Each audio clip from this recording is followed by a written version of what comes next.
Good evening, everyone. The time is 7:02. I'd like the meeting to order. Vice President Ferguson, would you do the invocation, please? Yes, good evening. Father God, we just thank you. We give you reverence and we give you praise tonight.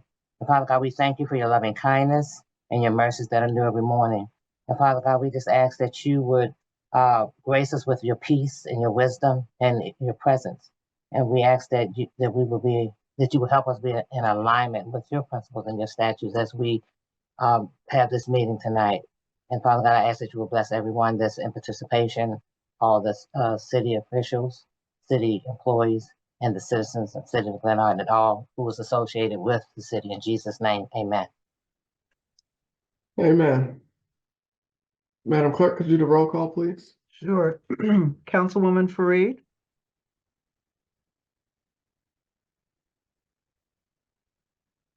Here. Councilwoman Guillaume,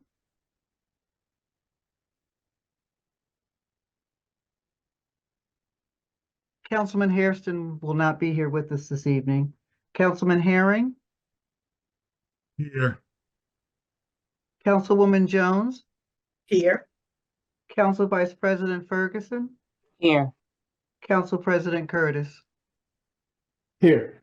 You have a quorum. Thank you.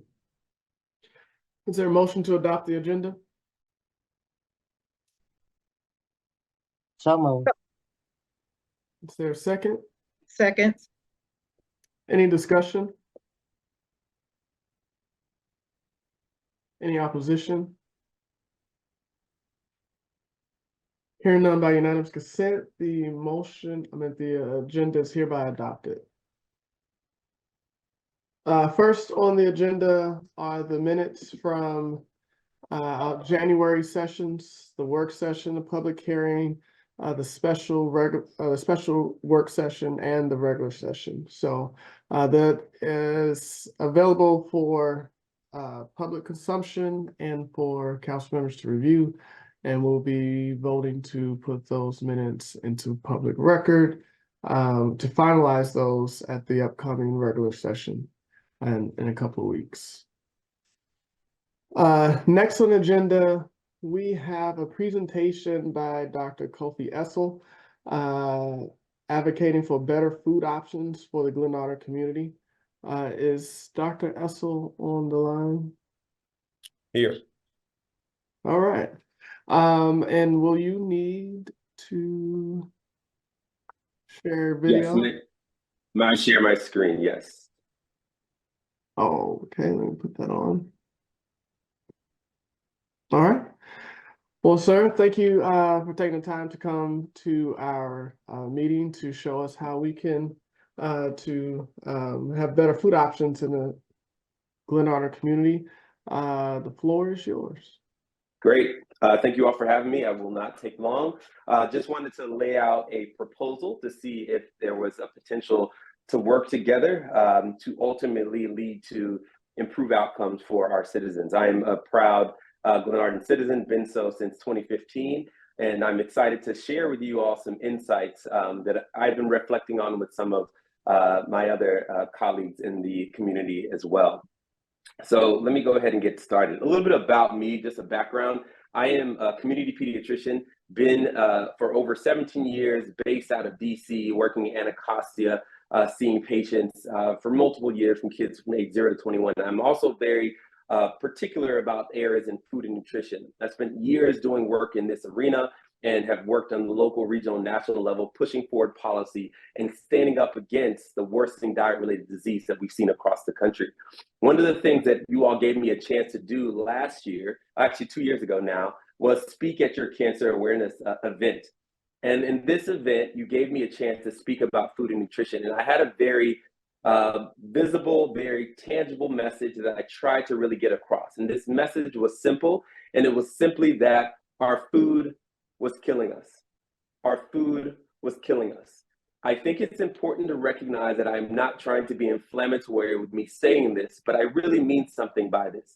This is something that I stand by, that when we look at our environment, our environment heavily influences our behaviors and our decisions, which leads to health outcomes. And we can talk about this in many different ways, but one of the messages I tried to get across in that time was that one of the factors that leads to poor health outcomes, one of them at times, not always, and we need to be clear about that, cancer is not all about what you've done, what you haven't done, but one of the things that leads to health outcomes or even worsening of one's cancer is poor nutrition.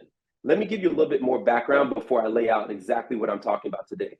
When I look across the country, what we've learned is that when you look at US adults, there's more than half of adults have at least one diet-related chronic disease. The number is 60%.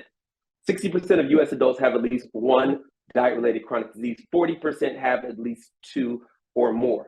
If you look specifically at certain diet-related chronic conditions, let's say hypertension first, we know that 1 in 2 adults has hypertension. Pre-diabetes or diabetes. We know that 1 in 2 adults has pre-diabetes or diabetes. Overweight or obesity, 3 out of 4 adults has overweight or obesity. It is concerning. We're seeing these rates get higher and higher, and it is literally killing us. If you look at a number of risk factors all around the country that lead to poor outcomes, death, that is the number one outcome, the number one risk factor rather, that leads to early death is what? A poor diet. Poor diet, poor nutrition is the leading risk factor to early death. It is the leading risk factor to early death. When we've talked about this around the city, there are a few things that we keep hearing time and time again. We see certain restaurants coming in and some that are coming in soon. And the question is, why are we putting that restaurant in this community? We keep hearing that come up over and over again. Other people say, well, how do we change our food choices in our community? How do we stand up and change some of these choices so we can put food in our communities that are not only going to be tasty, cost-effective, enjoyable, but also things that can actually improve our health, fight off disease, and maybe even prevent disease at the same time? The answer I hear is the same answer over and over again. We don't know. How do we do this? We don't know what steps to take. Now, I'm speaking to a council that has the skill set and the knowledge. And we are, as citizens, want to know what does it take to move this forward, to use the right levers, to change the food in our local communities, to therefore be able to change the health of our citizens. My proposition today is simple. I am asking if the city of Glenarden would consider participating in the 2024 Clinical Public Health Summit on Obesity to develop a City of Glenarden advocacy toolkit. And the question, of course, you're asking is, what is the 2024 Clinical Public Health Summit on Obesity? Over the last 9 years, I've been leading a summit as a professor at the George Washington University School of Medicine. And as a professor, I've been leading this summit on obesity. And it's not about weight. That's not what it's about. It's about looking from the public health population lens and looking at factors that influence poor health outcomes. Every year, we get a chance to work with 6 different organizations or state agencies throughout the city, throughout the region, who are interested in working together to propose an intervention, to propose or develop a tool. Here are some examples last year that we worked with. We worked with a group called Shire, the Summit Health Institute for Research and Education. They developed a wellness circle for youth and teens on improving health outcomes. We work with the DC Department of Corrections. They developed ways in which they can improve their nutrition in their local jail systems. We work with DC WIC, Women, Infants, and Children program, to fight off the decreasing rates of WIC use after the age of 1, which is a tool that can be used to improve overall health outcomes. A variety of teams we worked with over the 9 years, and our proposition and our hope is that the city of Glenarden would consider working with us this year over the course of a short period of time. We are asking for 5 to 6 hours from June 24th to 26th. It does not have to be one person. It doesn't have to be everybody. It could be different people. But the question we're asking is, we need a simple proposal, which I would help to write up the proposal and ask the right questions that we all can be on agreement on. After that, we would submit that proposal to the teams. We would have a select group of graduate students, 30 students who would be focused on this project and this project alone. They would look at best practices around the country, grab from different toolkits, and figure out how they can design a specific toolkit for the city of Glenarden. On June 24th through 26th, we would simply ask for an hour and a half on that Monday, the 24th, to present the proposal. And then on that Tuesday, 1 hour virtually for you to hear the updates from the student proposals, things that they've come across, things that they've learned, if they're moving in the right direction.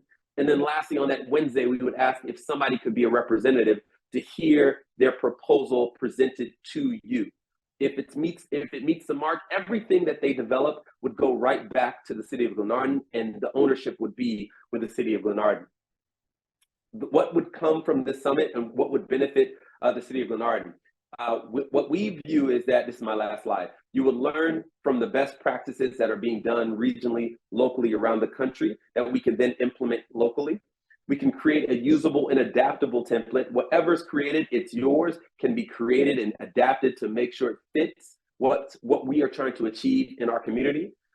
Number 3, we can develop a toolkit that can be replicated in other cities that are also trying to advocate to improve the health outcomes of the citizens in their community. And lastly, we'd be able to support graduate students that will be providing care to patients and families locally, regionally, and around the country as well. I want to thank you all for your time and leave you all with a quote from the famous Hippocrates: "Let food be thy medicine and medicine be thy food." I'll open up the floor for any questions, and if you want to talk about this any further. I'm going to stop sharing my screen.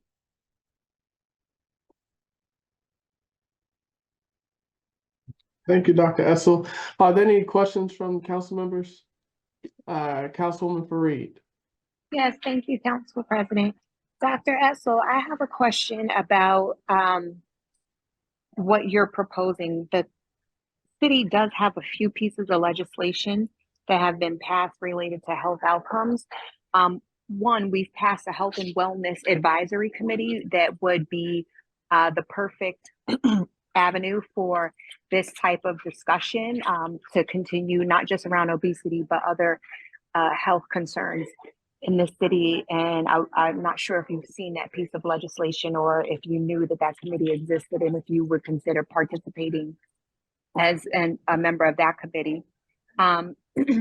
We also have 2 other pieces of legislation, one around a community garden and one around farmers market. Both are specifically being proposed and passed for the purposes of creating healthy food options in the city of Glenarden. So curious about what your involvement could be with that. And then finally, we recently passed an intermunicipal and county task force that would bring together key stakeholders around the municipality and within the county to talk about the issues and advocate for what we want to see in our community. And I'm just curious if you've seen any of those pieces of legislation and if you have any interest in being involved in what we've already put forward to address these concerns in the city. I have not seen the second and third legislation. I don't know where to see legislation, so I apologize for that. I don't know policy speak, so I apologize for that. But in terms of the first proposition you made or you mentioned, I've heard of that before. And I have heard of this group being developed, and I saw a message around that about a year ago. So it's exciting to hear that thing it's continuing to grow. The legislation around farmers markets and community gardens, I have not heard about that. I think that's an awesome thing that is moving forward as well. And the third one, I'm forgetting which one you mentioned there, but I have not heard of that third one either when you mentioned it.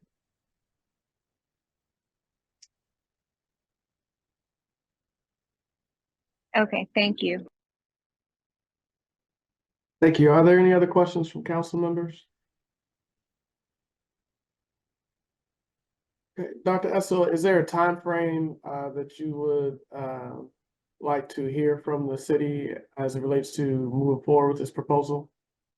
Yes, so we are selecting our final 6 groups by the end of February. So we would appreciate if there is a desire to move forward that we could team up and hear back before the end of February. Okay. And Councilwoman Fareed, is this something that perhaps the Committee on Health and Wellness that they can take up in conjunction with Dr. Essel? That would be the desire. I think that right now with the limited resources the city has to dedicate to, projects, that I'm not really sure that introducing something new or in addition to would make sense, as opposed to kind of utilizing what we've already put in place and kind of having to sit under that. And who are the members of the committee? We don't have him. That's what I'm saying. If Dr. Essel would be a part of that committee, that would help move that forward.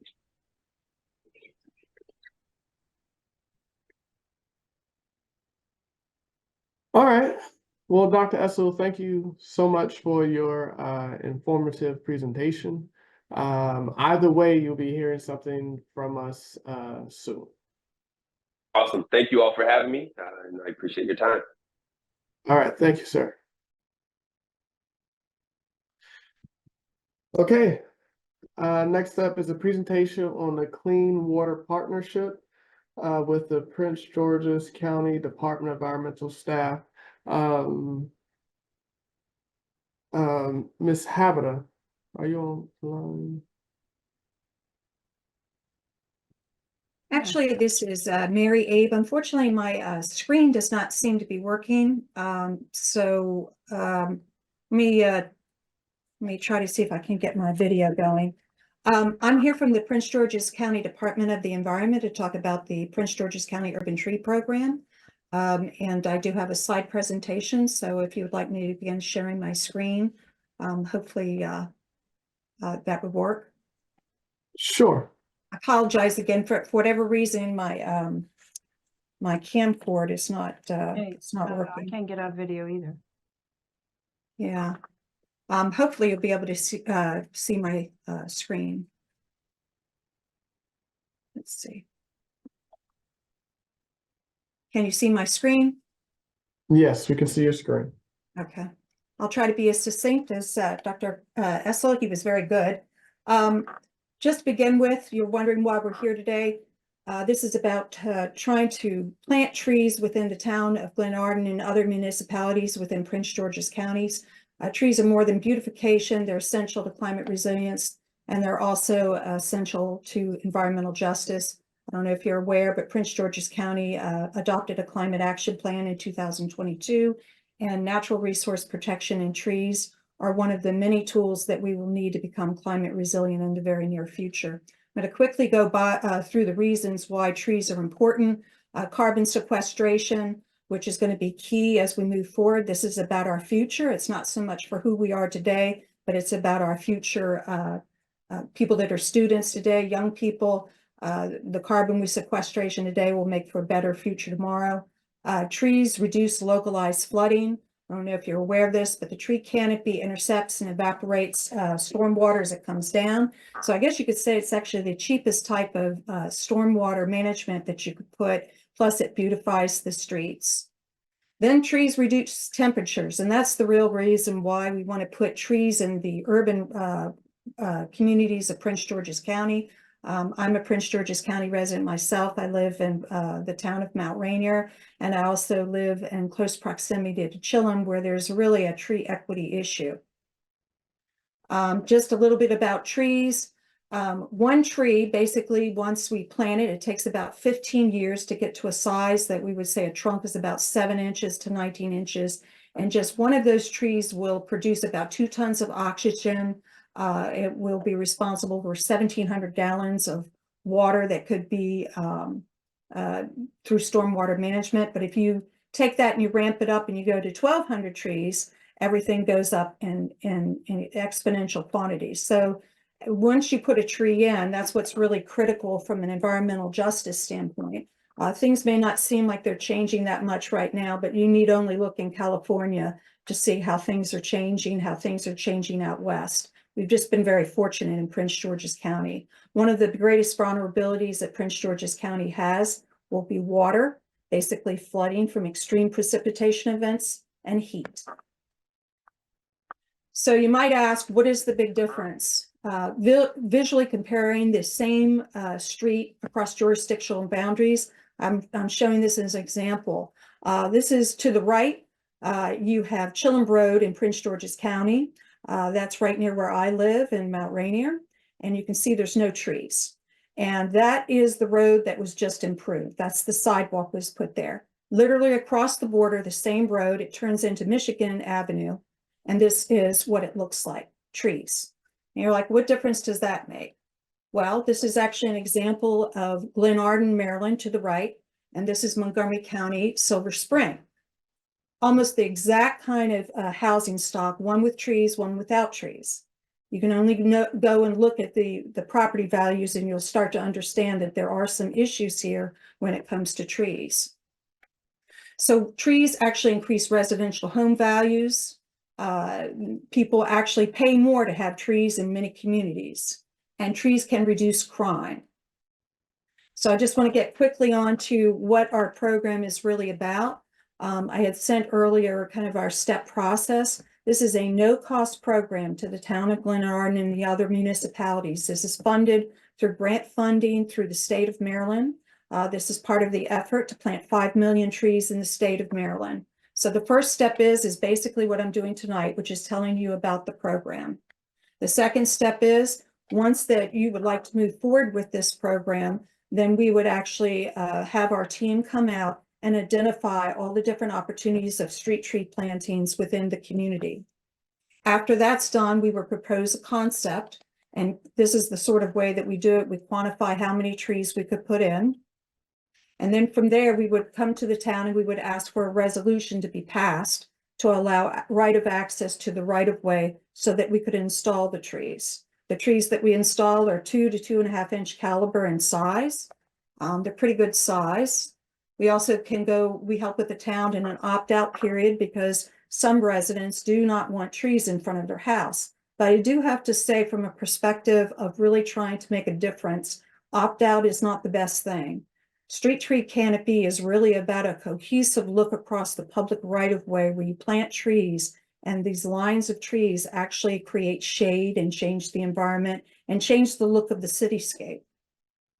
And then step 4, we start to plant. These are examples of some of the trees that we're using in Forest Heights. We're planting approximately 1,600 trees in the town of Forest Heights right-of-way.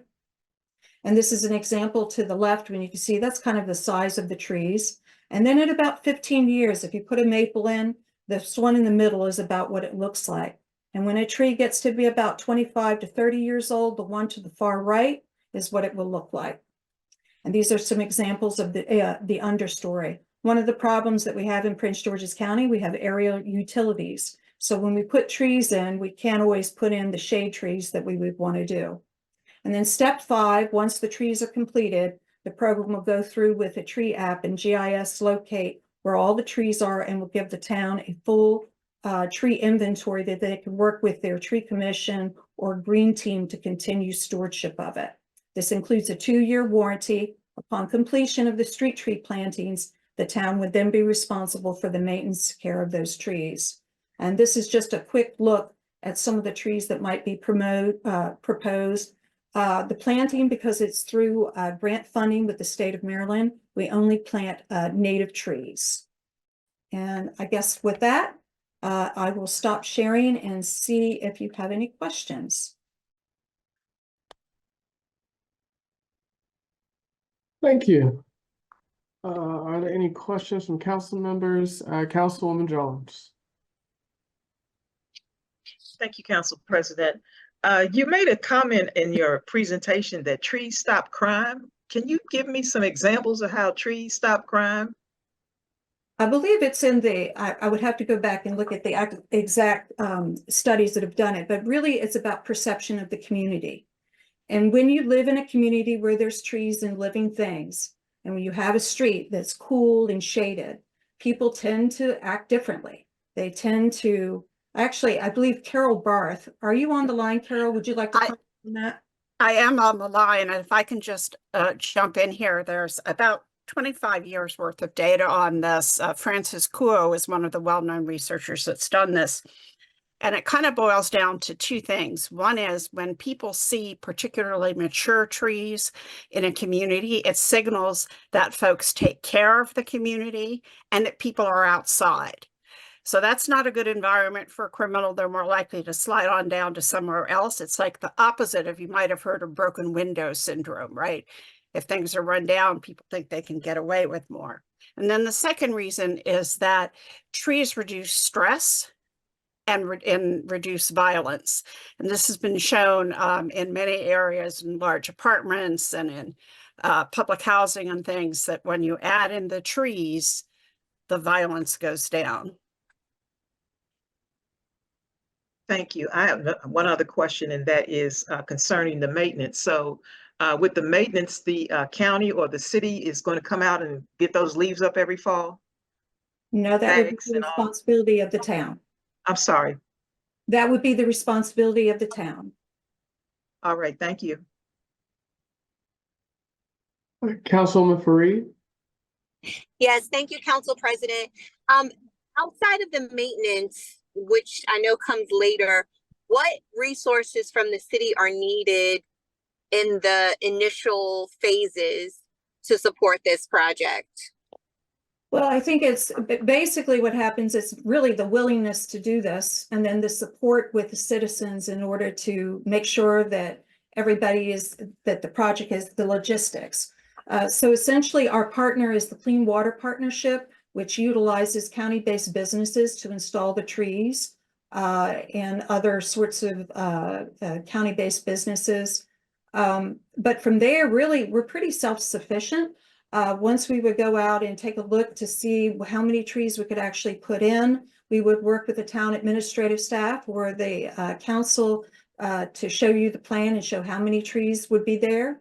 Then we would essentially install. Where we would need help is we would need help identifying a staging area within the town, and then logistics of which streets we would go through. But we would definitely need to have some public meetings to reach out to people to talk to them about the trees and what comes next. One thing I want to be clear about with our tree planting program, we use a technique called a tree diaper. And a tree diaper is something that you can put at the ring of the tree that basically absorbs rainwater. And so for up to 30 days, the tree doesn't really need water because this particular structure or this particular practice that we put on top of the tree is able to absorb rainwater and create a reservoir and slowly release it into the tree. So the tree actually becomes less maintenance during the establishment period of 2 years, and the program has a 2-year warranty. However, it does not cover vandalism. It doesn't cover incidental removal of trees, that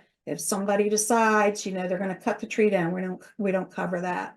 But I hope that answers your question. So the county staff and CWP and our consultants would be working with the town. This is not us just coming in and doing something. This is our coordination with the town would be critical. And then we would hope, if you have a green team, that we can start working with your green team to support the health and care of these trees moving forward. And I would also just add that Prince George's County has the most robust Master Gardener program in the state. And we do have Master Gardeners that can be around. We can set up events where they can answer residents' questions about the easiest and simplest ways to deal with the trees in their yard so that they're a good resource and not a problem. Thank you. Councilwoman Jones? Thank you. I have one other question.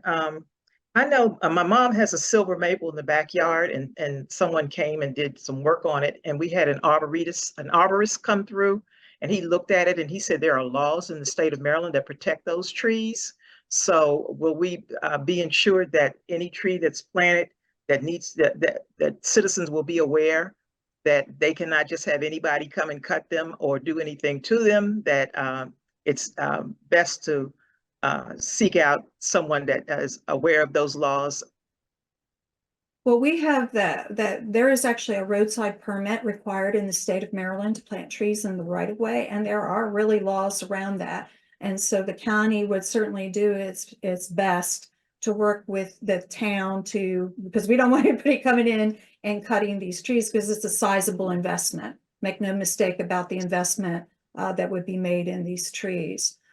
In terms of things like the maples and things that we would plant, we have a very defined native plant list that are particularly suitable for street tree plantings. So we would not be planting silver maples because they tend to have a very aggressive root system. The trees that we're planting are actually very much suitable for an urban space such as your right of way. And I do want to, I want to emphasize with the right of way, a cohesive tree planting where I think the best example that I can really think of is in our doorstep, which is the District of Columbia, the nation's capital. Some of the most iconic streets in the world are tree lined, and they are in the nation's capital.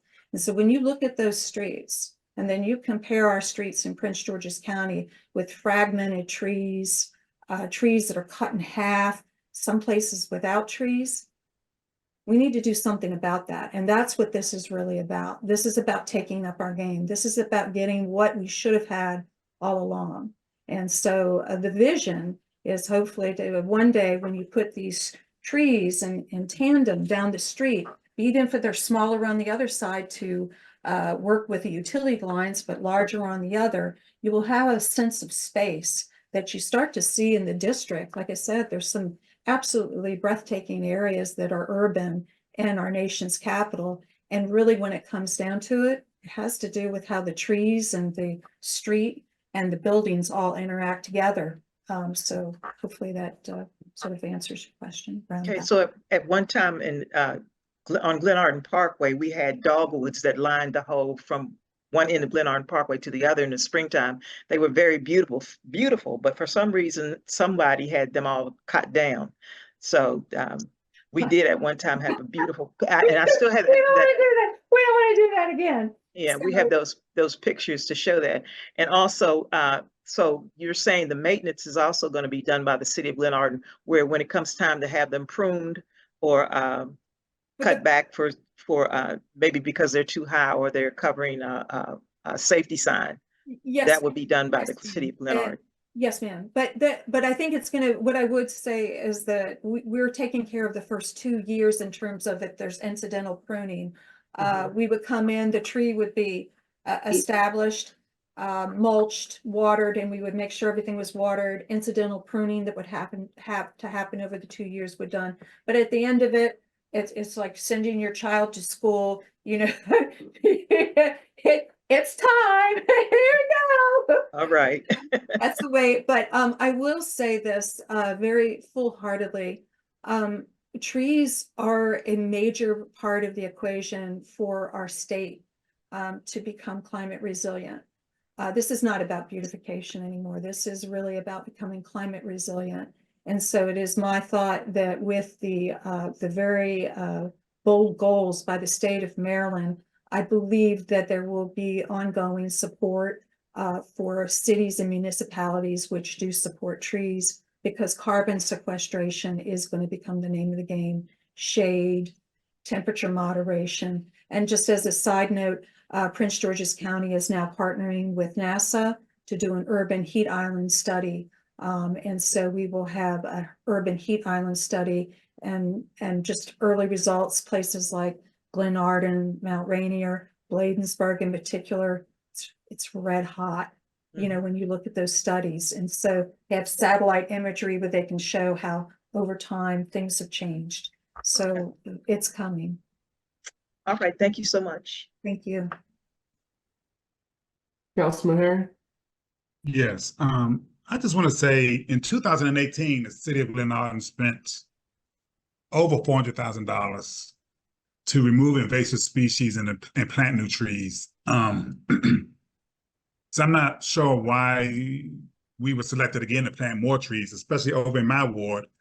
The picture you showed was actually the street I live on, which is Johnson Avenue, when you compared it with Montgomery County.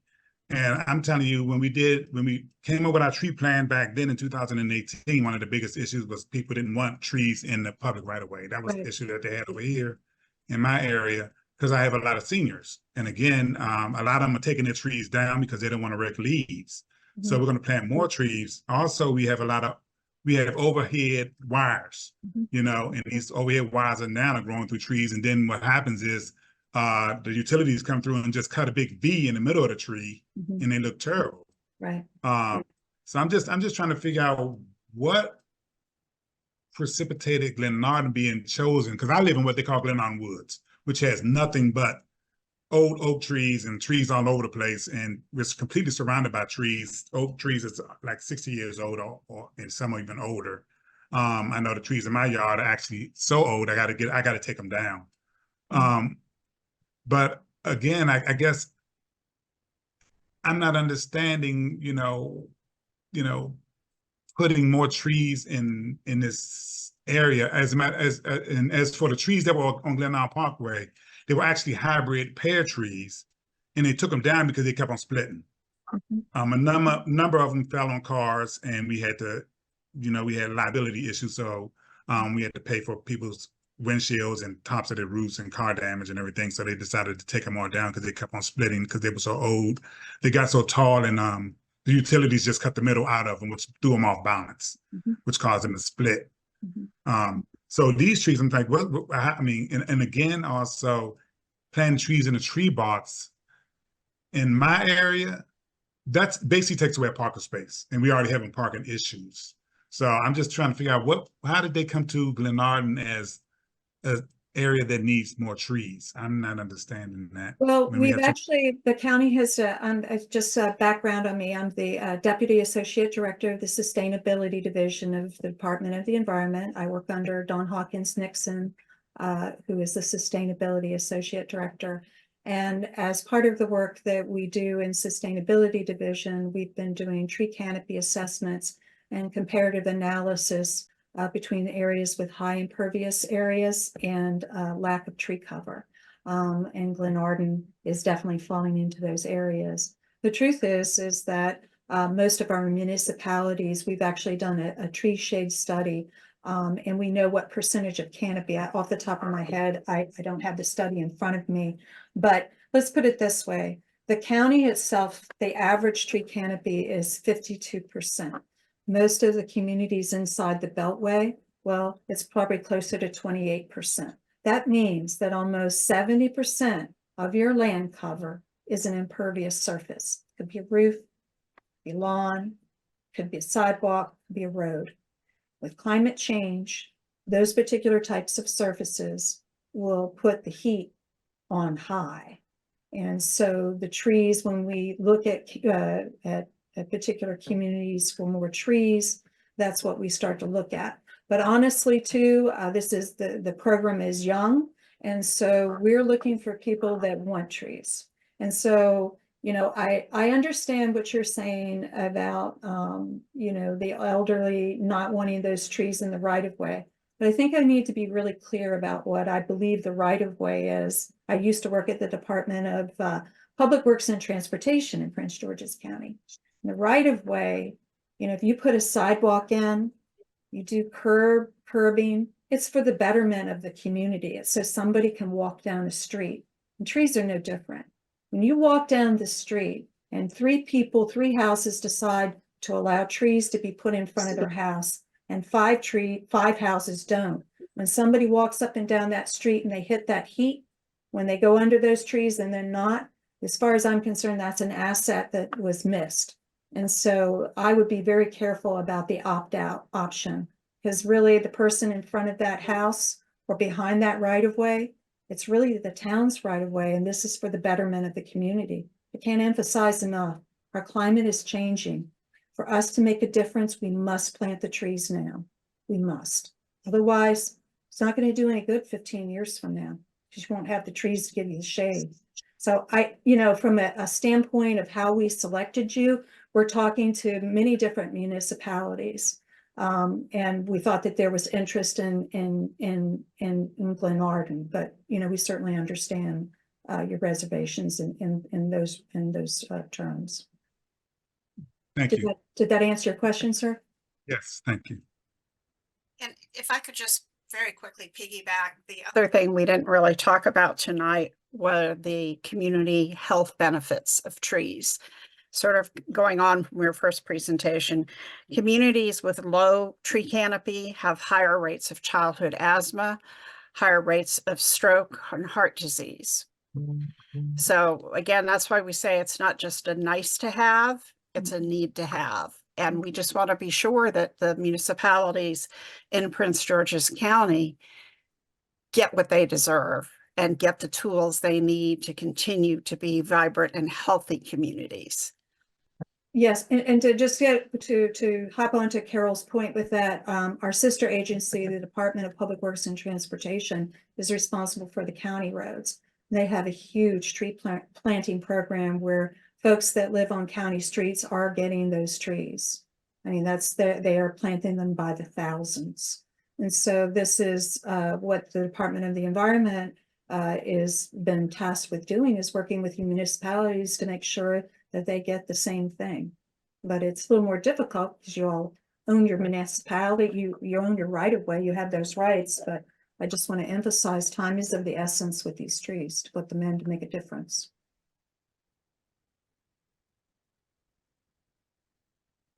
Okay. Thank you. Right. Thank you so much for your time.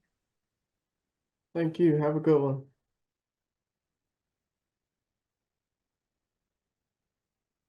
Okay.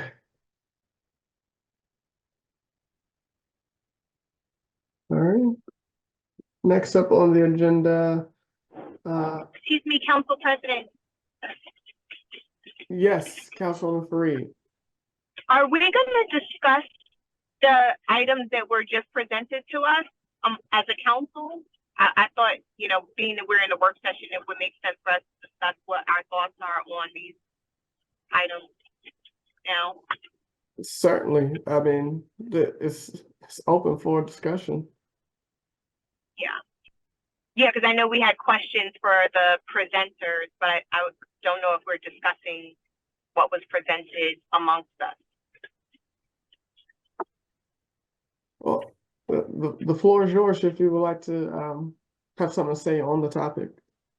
Yeah, I think both ideas are great ideas, but I do really have a concern about us bringing more actions into the city when we're not really moving on the things that we've already passed. There's a lot of legislation that has yet to be acted on that will requires the administration's attention and focus.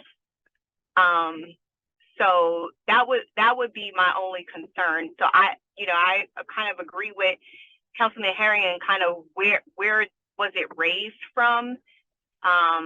You know, the need for the trees. I'm not sure if that was something that we heard about and then we said, hey, come and present to us, or, you know, what that is. But I just generally have a really deep concern with the fact that we're not moving things forward that we've already committed to do.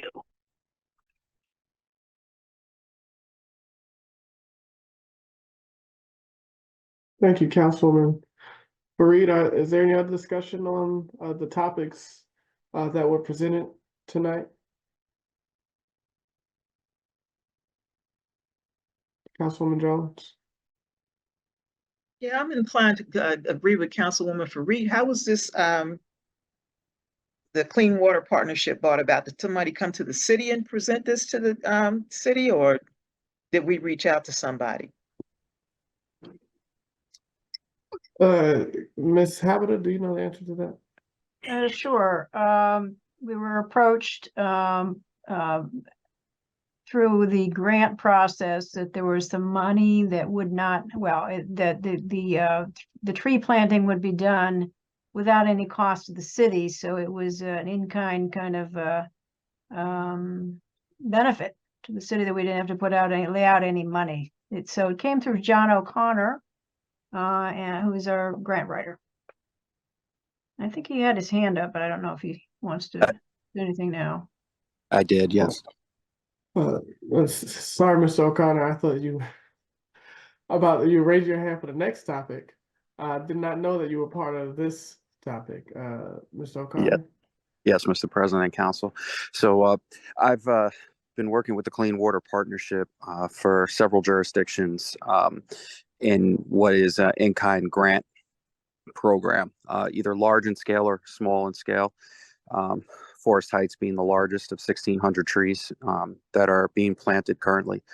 And the reason for that is it falls through the grant side, and they're getting all the money from the state. They're doing the heavy lifting on the top end, and we're doing the work on the bottom end. So the value of this in-kind grant is up to $1 million in funding to make this happen. So this opportunity was available. I saw it from the grant side. It was a program I was already successfully working, and based on the evaluations of the Department of the Environment and the necessity for the trees, and also the fact that the county on the county roads that traverse the jurisdiction are going to be installing these trees anyway, I felt it was a good idea to evaluate, or at least take the steps to see where this could tie into the community garden, because they're also can provide grant funding for the community garden and the master gardeners as an overall project of moving those particular projects forward that the council members just spoke about. And that might be one or two, but I'm working on trying to get those moved forward. And as far as city staff, I have a great relationship with the Department of the Environment, Prince George's County, and what I can tell you is your staff would not be tapped with having to do much of the coordination or anything. That's something I would handle. I'm familiar. I know their processes, and I would be lock in step with them. Ultimately, it is a great grant opportunity, but if it's not a fit for the city, I understand, and that's a decision for all of you. But thank you for your time. Thank you, sir. Council President. Yes.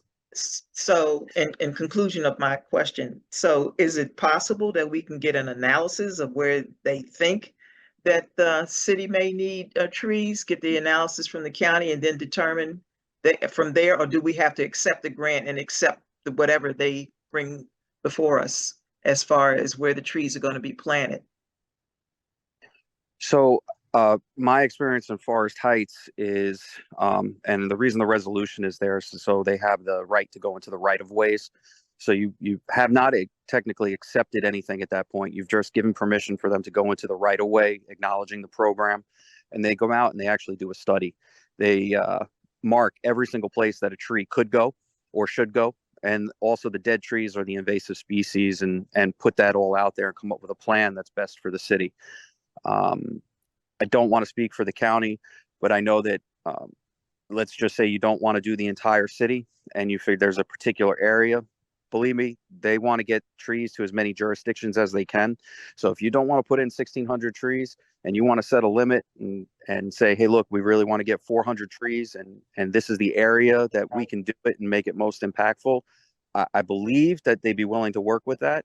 But ultimately, that's up to them. And I can't speak for them, but I do know we had those conversations. All right, sir. So I'm sorry. This is it. One last statement or question is city properties that the city owns that are what the county now calls non-conforming. Will we be able to, if those areas needed trees, I'm wondering if we would be able to use the trees, have trees planted there. Absolutely. And as a part of the overall project, the bigger project, so there's public spaces in Forest Heights right now that were recently done with parks and have open space. So what we've done is we've found trees to put into those areas to provide shade, nice walking areas, sitting trees, things like that, and areas that may have soil erosion problems. We're able to put trees in there as well. So public areas are always great. And quite frankly, they are the easiest to deal with. So, yeah, I think there's a way to make it happen, even though on a small scale or big scale, it might, as long as there's a happy medium to be found. And I understand everybody's concerns that were voiced this evening. All right, sir. Thank you. Thank you, Council President. Thank you, Councilwoman Jones. Councilwoman Fareed. Thank you. And thank you for that context on how we got here. And maybe this is for another session, Council President, but I really think we need to have a strategy in place for how we're approaching things, particularly as it relates to grants. It's great that there are so many grants available, but we can't just kind of go after going after the grants that specifically relate to legislation that we have already passed. Otherwise, we risk with these grants not really being able to use them because we don't have the right resources or project teams to be able to manage whatever projects it is that the grants are being used for, or deprioritizing what we've already said we were going to do because now we need to focus our efforts on fulfilling the requirements for the grant. So I understand the concept of it being free money, but we also have to be strategic in our approach for what we're doing so that we're utilizing the limited resources we have. And I'm not just talking about, you know, funding. I'm also talking about people. We can't move forward on any of these projects. And there's some really significant ones. We have, you know, Councilman Herring mentioned it a couple of meetings ago, or maybe it was the last meeting. What are we doing about this parking situation? We have, you know, resolutions out there for sidewalk improvements. Things that could have grant funding that really need to be moved forward and that are arising from the concerns expressed by the citizens. So the legislation that we're passing is not just kind of arbitrary nice things to have, but mostly they come from citizens are having concerns about particular things. We as their elected representatives are bringing forth legislation to address those things. So any grant funding activities, anything that the administration is doing should all be in support of executing on those resolutions, because that's how it works. The council passes the legislation, the administration executes on it. Thank you, Councilwoman Fareed. Are there any other Councilman Herring, sir? Yeah, I just want to follow up on what Councilwoman Fareed said, because it is kind of bothering me that we're just throwing every grant that's out there we're applying for without finding out historically what we need and what happened. And like I said, we spent $400,000 on a bunch of trees. We actually had a tree plan actually done, and that's something else that needs to be looked at, the tree plan that we already have in place. Because we planted trees based on their blooming season, based on where they are in the city, after, you know, eradicating all the invasive species. So to just start planting trees again without following the original tree plan that we paid good money for, and not following up, and not doing something in line with what we have, I think we need to look at that first before we move forward, even apply for the grant, because I don't want to hold up the county, waste the county's time and hold up the county with something that we may not even want when we've already have a plan in place that we may can build on it. But to sit here and just say we're going to throw trees out there just because it's a grant out there for it, I think we need to be more particular on what we're applying for, and that information should be brought to the council prior to applying for it or moving forward with it, or even bringing a resolution. It should be something that we should discuss to see if we really want that, to save everybody a lot of time. So thank you. Thank you, Councilman Herring. Council President. Mr. O'Connor? So the one thing about grants is, and I think everybody understands it, and that they rotate in cycles. So all the programs that are out there that the council has put resolutions forward or directed to, unfortunately, some of them were out of grant cycle. So even the sidewalk program, just, you know, that's the Department of Housing Community Development. So that there is definitely a path that is being followed.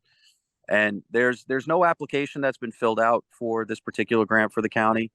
There was no paperwork besides the resolution, which is the starting point to have this conversation.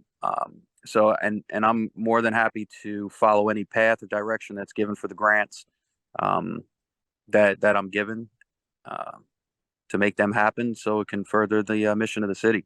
So I just wanted to make sure that all those are on my radar, and I've been directed to follow them by staff. And as soon as those grant cycles open up, believe me, I will be putting in for those grants so we can get those things accomplished. Thank you, sir. Councilwoman Fareed. Yes, thank you. I appreciate hearing that about the grant cycles, and I think we can all appreciate that that's the way it works. I think my biggest concern, though, is that some of these pieces of legislation have been sitting around for several cycles of grant applications. So I think we just need to have a good look at what we already have passed, prioritize those items, and then plan our attack that way so that we're knowing, you know, where we can obtain grant funding from, but also where we don't have to obtain grant funding, because a number of these pieces of legislation were passed with the purpose of using ARPA funds. And while in general it would be great to use other people's money, ARPA money needs to be used this year. So I think, projects shouldn't be put on hold because we're trying to find a grant for them when there's already money that's available to move them forward. Thank you, Councilwoman Fareed. And Ms. Mary, I see that your hand is raised in relation to this topic. Yes, sir. I just wanted to clarify some things. This is not a grant. The county pursues the money, manages the money, manages the grant, and then does the installation. So the town would not have the burden of grant management or pursuing the grant. This is a countywide initiative with all 27 municipalities. And so what we are doing, we're pursuing every means to put trees in. So to give that some clarity.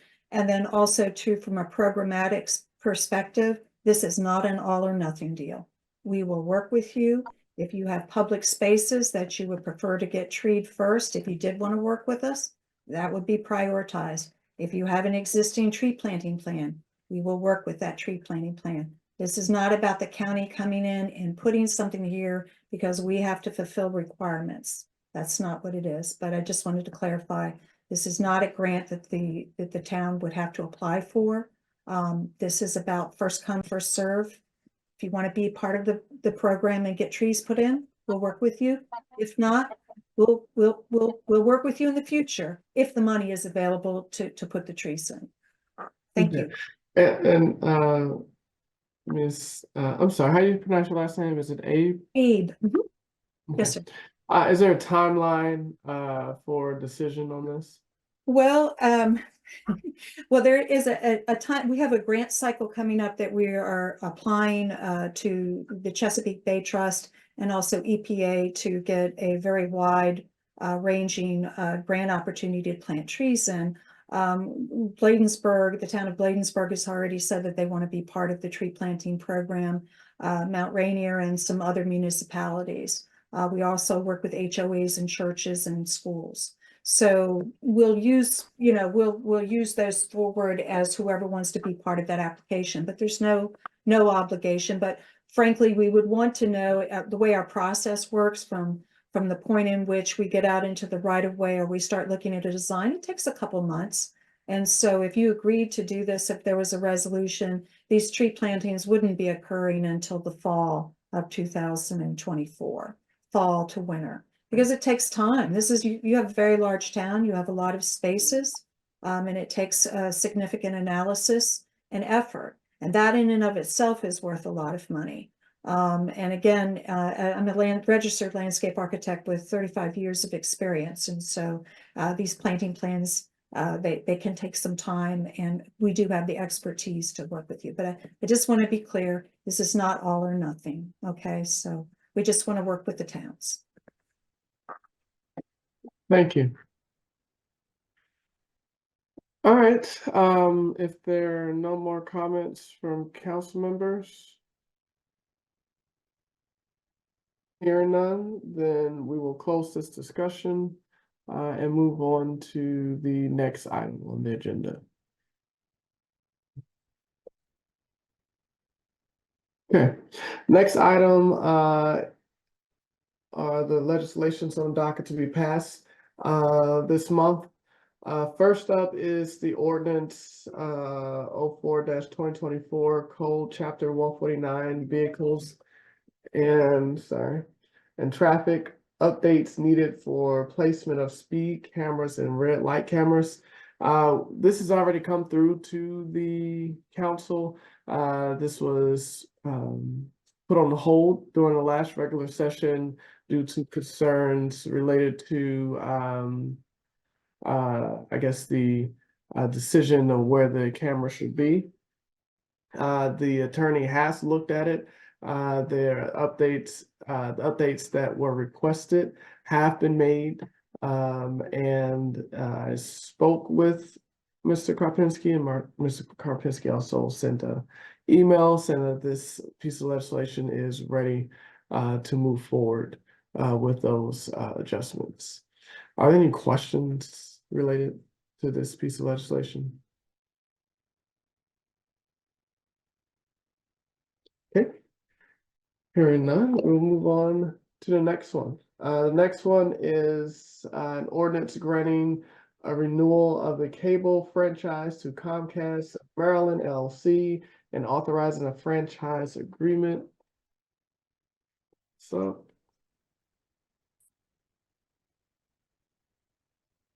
are there any questions or comments related to this piece of legislation?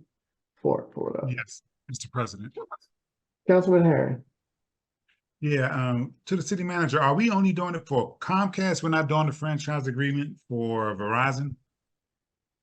Comcast was the last franchise that was being negotiated by the INET network, which Sue Ellen Ferguson was the attorney for negotiations and get the ordinances, sample ordinances out to everybody to adopt. So I guess we are, the city of Glenarden did not, when it was negotiated and everybody was given a deadline of, I think it was January of 2023, according to Sue Ellen Ferguson, when we supplied the information for the INET connections here at City Hall, she said that it did not appear that the city had move forward on an ordinance granting the renewal of the Comcast cable franchise. So she didn't say anything about Verizon at the time, so I don't know the status of the Verizon franchise. I think it's a multiple year as well. I can check with her to see if there's anything else that needs to be considered on Verizon, if you'd like. I was just wondering, because last time we did this, we actually negotiated both at the same time. I think she was actually in charge of that too. So if she's saying it's not, then then it must not be. You may want to check with her just to be sure. But if she's saying it's not, then obviously it's not. But we paid our $600 fee, but we didn't have any legislation passed. It doesn't look. Yeah, it doesn't look that way. We the council clerk checked the records, the legislative records, and did not find anything. Robin, you may want to speak to that. Councilman Herring, I didn't find anything. The latest one was, I believe, 2014 or 2016. It's on record. Okay, all right, thank you. Mm-hmm. Okay. Any other questions? Thank you, sir. Are there other questions related to this piece of legislation? Hearing none, we will move forward to a resolution to approve and work in partnership with the Glenarden Urban Street Tree Plan. I believe this is the one we were talking about, correct? Yes. Yes, that's the same one. Okay. If you want to table it and wait till later or whatever. Yep. Moving right along, a resolution to revise the rules, regulations, and fee schedule for the community center at Woodmore Town Center. Let me pull that up.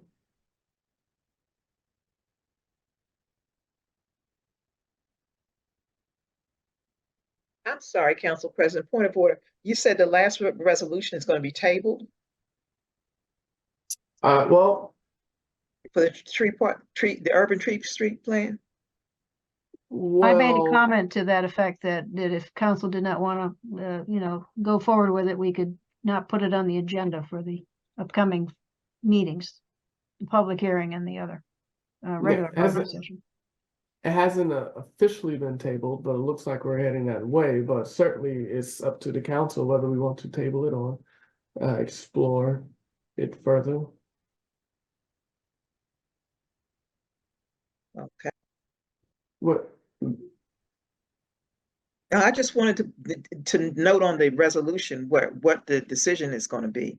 Or is it going to be tabled? What's happening with it? It's just going to sit in limbo? It's up to the council. If there's, I mean,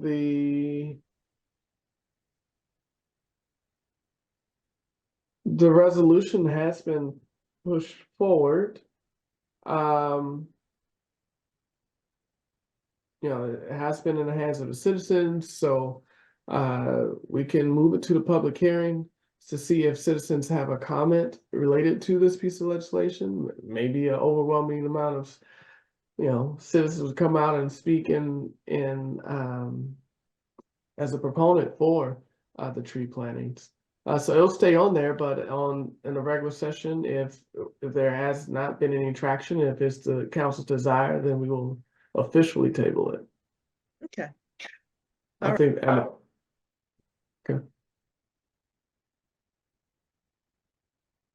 All right. What was the screen 2? Next up was the resolution to revise the rules, regulations, and fee schedules for the Gold Room. I thought we were breaking it up.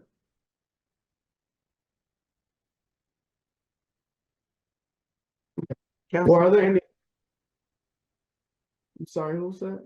That's Robin. There are two separate resolutions. One's for the Gold Room. The second one is, sorry, for the Woodmore Community Center.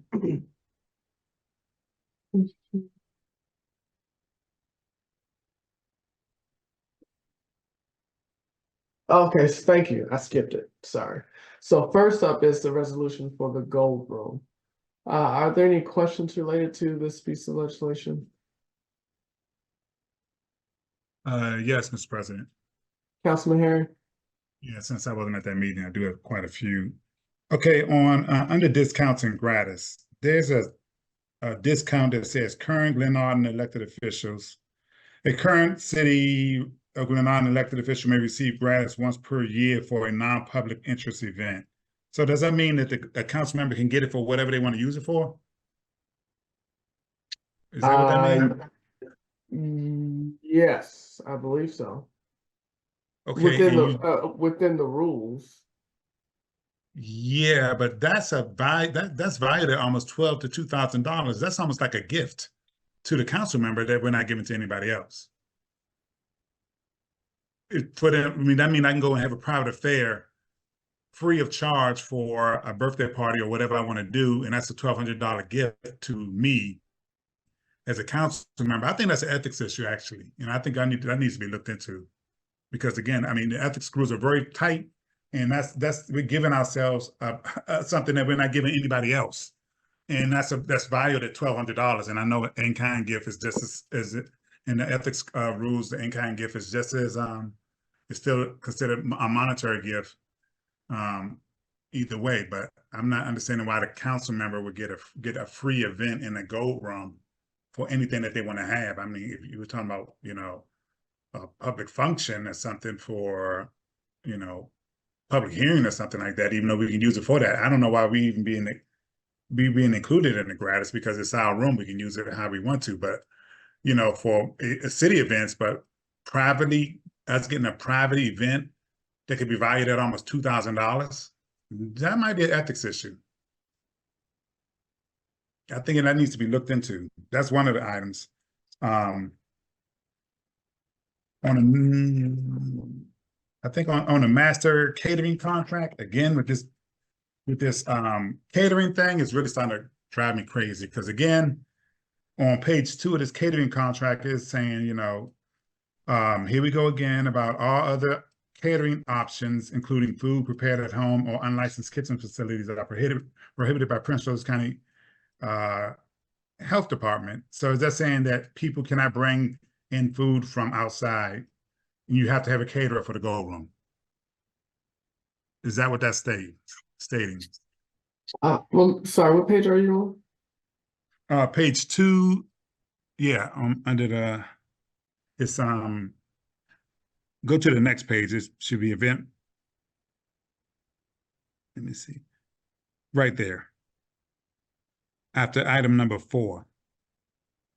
Because we just went through this one time before. We already went through this one time before about, you know, you don't need a caterer. If someone signs a waiver, they can bring in what they want to. Again, I think that we're not looking at this realistically. I just went to an event on Saturday in the community center over there at the rec. They had pizza, they had watermelon, they had other stuff that they brought in. And I guarantee you there was not one catering license to be had. And no one's going to shut them down because, again, you're renting the space. What we rent is a space. That's it. You know, if somebody want to warm up their food, they can warm up the food. But again, we're sitting here saying that people can't bring food in, even if they sign a waiver. And we've always had people bring food in, and people have always signed a waiver. All our contracts contain a waiver. This catering mess is for a catering hall. We are not a catering hall. We do not cater. We do not offer catering. We do not cook in the kitchen. So I'm thinking, again, we got this on here, and it's going to be a bunch of back and forth again if somebody want to bring something in there. And I think that needs to come out. I mean, we continue to try to make this Gold Room. It is not Martin's Crosswinds. It is not any other major banquet catering hall. It's a space, that's it, that you're renting to have an event in. And I think we're going to just price ourselves right out of business. So I think that needs to be looked at. That needs to be addressed. And I don't understand why we keep on coming back to the same thing over and over again. My nephew just had an event at one of the county rooms, recreation rooms. They had food and everything, a birthday party, food and everything. They didn't need no waiver. They didn't need no catering license. They brought food in from outside. And every building around here in Prince George's County that the recreation, that the Glenarden, the Parks and Recs own, even down there on Allmarwick Road, you can bring food into there. And you don't need no daggone catering license. I don't know why we're trying to be something that we're not when we're just a rental hall, when we're just renting space. So I think we're going to price ourselves out of business. We're already not making much money. And there's a lot of other halls out here that people can go to where they don't have to go through all this aggravation. You know, and I don't know why we keep on putting ourselves in a position. And if they're going to have a caterer, yeah, you got to follow all the requirements of a caterer that's coming in to do it. But if people are going to bring food in from the outside, then make them sign a waiver saying you're not going to hold the city liable. We haven't been sued yet in over 60 years since the room has been open. And if we do, they sign a waiver, we won't be held responsible. So I'm just saying that needs to be looked at. That needs to come off of here. I mean, outside food should be allowed if people want to bring it in. I don't think nobody should have to be held to trying to get a caterer for a room that really doesn't offer the amenities that most of these other catering halls offer. That's one of the attractive qualities of the Gold Room, is that it gives you flexibility to do more, and you don't have to go broke trying to do it. So that's another issue.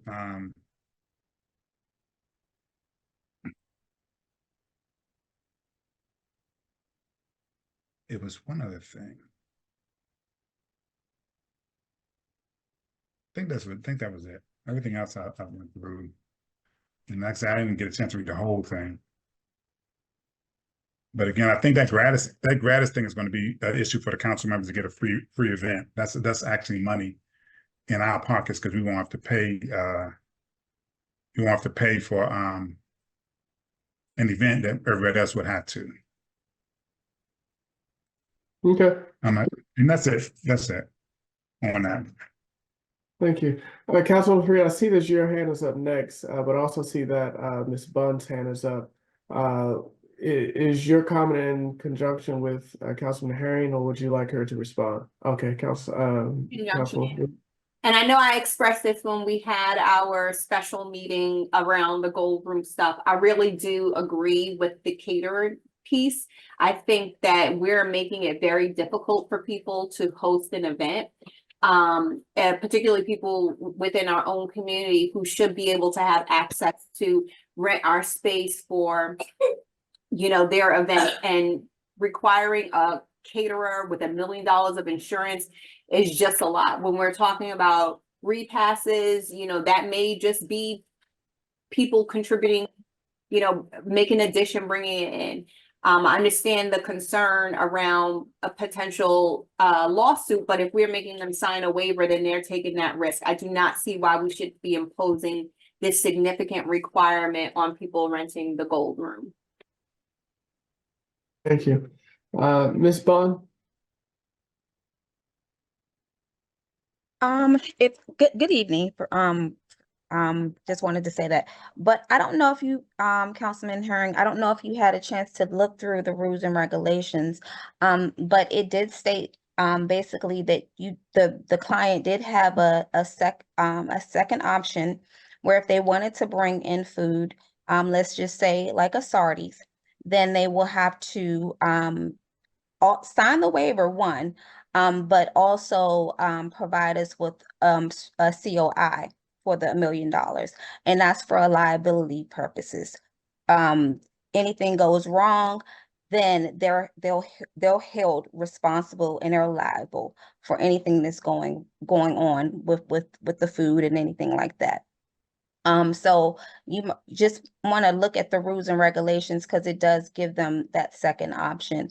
They don't have to utilize the caterer. However, they get that second option in reference to bringing in like a Sardi's, not home cooked foods, but like another source of catering. Okay, well, that brings. Okay. One second, Councilman Herring, I just wanted to clarify one thing, Ms. Bond, because I know we talked about this, because we say COI of $1 million. Could you tell us how much that certificate will cost? So I went in, I filled one out. Of course, it has a lot of questions, so I couldn't actually jot it down. But it came up to like $100. Yeah, thank you. Sorry, Councilman Herring, you're up. Yeah, and I'm glad you brought that up, Ms. Bond, because that's another issue I have. It shouldn't matter where they bring the food in from. If they're signing a liability waiver saying that they're not going to hold the city responsible, then the city is not going to be held responsible. Whether you bring it in from Sardi's or wherever, because if you bring it in from Sardi's, they're going to, and somebody gets sick, you know it came from Sardi's, so you can sue them. They got the liability on their part if somebody got sick off of it. And again, you don't even know if they got sick off of that at Sardi's. Somebody could have just got sick off of something else. Again, I just think that we're making it difficult for people to rent this hall. I think that if people want to bring in home cooked food, especially like with a repast where a lot of people bring in food from home, it shouldn't be our concern if they're signing a waiver. And again, like I said, the hall has been here for 60 years, and we're making it difficult for us residents to utilize this hall, making it difficult for people in general. Again, the hall is not making much money, and it's not going to make any more with these restraints put on people because, again, they're going to pay for the room, then they got to go get $1 million policy. $1 million policy for what? If we're not being held liable, and they sign a waiver saying we haven't been held liable, and they've been signing that waiver that we weren't being held liable for almost 60 years. Well, no, I'm gonna say, I know over 20 years, because when I came in office, we actually had to redo the Gold Room contract to add that liability waiver in there. I don't see what difference does it make who brings what in here, especially since the county does it every day of the week when they rent their rooms, and from my understanding, they have you sign a waiver and you can bring in what you want. Because again, they're not providing the food, and they're not cooking. You're not cooking on the premises. So I just think we're gonna end up killing ourselves when it comes down to that. And again, I think it makes it very difficult for people to want to rent the hall. Especially, it's not a Mont's Crossrooms, it's not a PG County ballroom. It doesn't give you the amenities that those places give. We do no catering, and whoever brings, you can get sick from anything that you bring in, no matter what. But again, and if somebody gets sick off of Sardi's, they're going to sue the city. So my thing is this: have them sign a liability waiver and be done with it, so that you can bring something in there, and people can, the room can be more flexible when it comes down to usage. Thank you.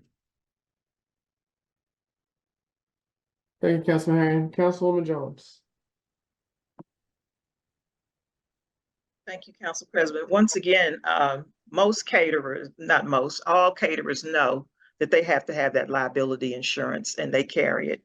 They'll show you their insurance and their food handlers licenses and all those papers when they come to your facility, because they know that in order to do business in Prince George's County, that they have to have that liability insurance. Once again, I would ask for someone that may have this information, and I'm sure somebody does, is the stipulations. What was it that brought the Gold Room to an enterprise entity? because I found one sheet of paper from 2005 that called it an event hall. So, and I would also ask that the council invite the health department, Deborah, I can't think of her last name right now, and I don't have her paper in front of me, but her name is Deborah, whatever, and invite her to the city and let her explain to us why that the county requires for events halls, whether they're little small events halls like the Gold Room, or whether they're like the Prince George's County Ballroom or Newton's White Mansion or Camelot. They want want folks to have catering licenses. They want the insurance. They want the food handler's license because of the outbreak that they had at Prince George's Ballroom with infectious outbreak with food. So I would really encourage the council to invite these people to do a presentation and let us know so that we'll have good information on why these things are required. Thank you. Thank you, Councilwoman Jones. Vice President Ferguson? Yes, on the subject of gratis for one event for elected officials, I agree with Councilman Herring. I didn't realize, I know that we spoke about having gratis for any type of meetings that were, public meetings or meetings that was beneficial for the city, but personal events, I think clearly, unless I'm mistaken, there's an ethics violation because it's really strict. Because I know you just can't. That's a large amount. I think it's somewhere it's written you can't even take $25, from an employee or different things like that. So I don't. While it sounds good, I don't agree with gratis for individual personal event for an elected official. Now, the same discount as other citizens have, whether it's 30% or 20%, whatever it is, we can get that. And then, of course, again, gratis for meetings or different types of events that would benefit or beneficial for the citizens. As far as the license, I'm not understanding why, if someone signs a waiver, then why they have to go to the extent of why they can't. I can understand what Ms. Bunny is saying, like outside getting purchase and food from establishment that already has licenses, like whether it's Silver Diner or whatever. But there are many times repasts and things like that, people experience deaths and things like that. You're going to have people that are going to make food and they're going to for the benefits of the family.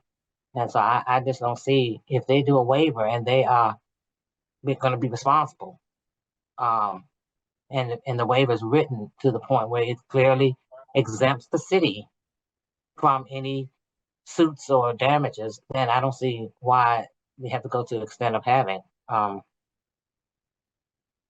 license. And as Ms. Councilwoman Jones said, at this point, unless we can find something in writing that it says it's a violation, county, state, federal, or all of the above, then I don't see how we can just come in and just knock that out. Because just historically, too, people have done that. But I think that we could probably get something in writing, a document that would really cover everything to the point where there's no loopholes that would cause the city to be liable for any child getting sick or things like that. Thank you. Thank you, Vice President Ferguson. So I'll let Councilman Fareed go first, and I'll go last. Councilman Fareed. Yes, I wanted to speak on the gratis point for the council members. I think that came up as a point of conversation, and we probably can just modify it a bit if we, I was trying to pull it up, but in there's a section for former council members where it says they can use it for one time for a repass. So if anything, we should be consistent and at least allow that the current council members should be able to use it for the same purposes. It kind of wouldn't make sense to say that only ex-council members can use it for gratis for a repass, but then current council members couldn't. If the concern is if the concern is that it's about the money point, then that could potentially apply to a repass as well. So how do we then distinguish between, you know, the cost that is being an in-kind cost donated to the elected official, whether it's a current one or an ex one, if we allowed repass? So I think that's where it was coming from, to say that it was the current council members could use the room. We just weren't specifying the purpose for which it could be used. Thank you, Councilwoman Fareed. To address that piece first, I personally don't think it's an ethics issue. We can look into it, but there'll be nothing differentiating between, like Council woman Fareed said, between a repass or anything else, and even a 20 or 30% discount under the guise of it being a gift would still be over a $25 threshold. The way I understood it, that it was it would be one of the things. I mean, council members do not get paid, but there's a stipend, and that's nothing unethical about the stipend, because there's things that we just have to do as council members. But certainly it will be tracked. And who knows? It could be. I get what Councilman Herring said. It's valued at $1,200, but I do think that if a council member elected to use that one option per year, then that would be a taxable event for tax purposes. But I don't think it would fall under the unethical guidelines. But again, we can look into it. The second piece is we can dig further into the COI and things like that. I just want all council members to know that I hear everybody's point and I respect everybody's opinion, and I'm just stating mine.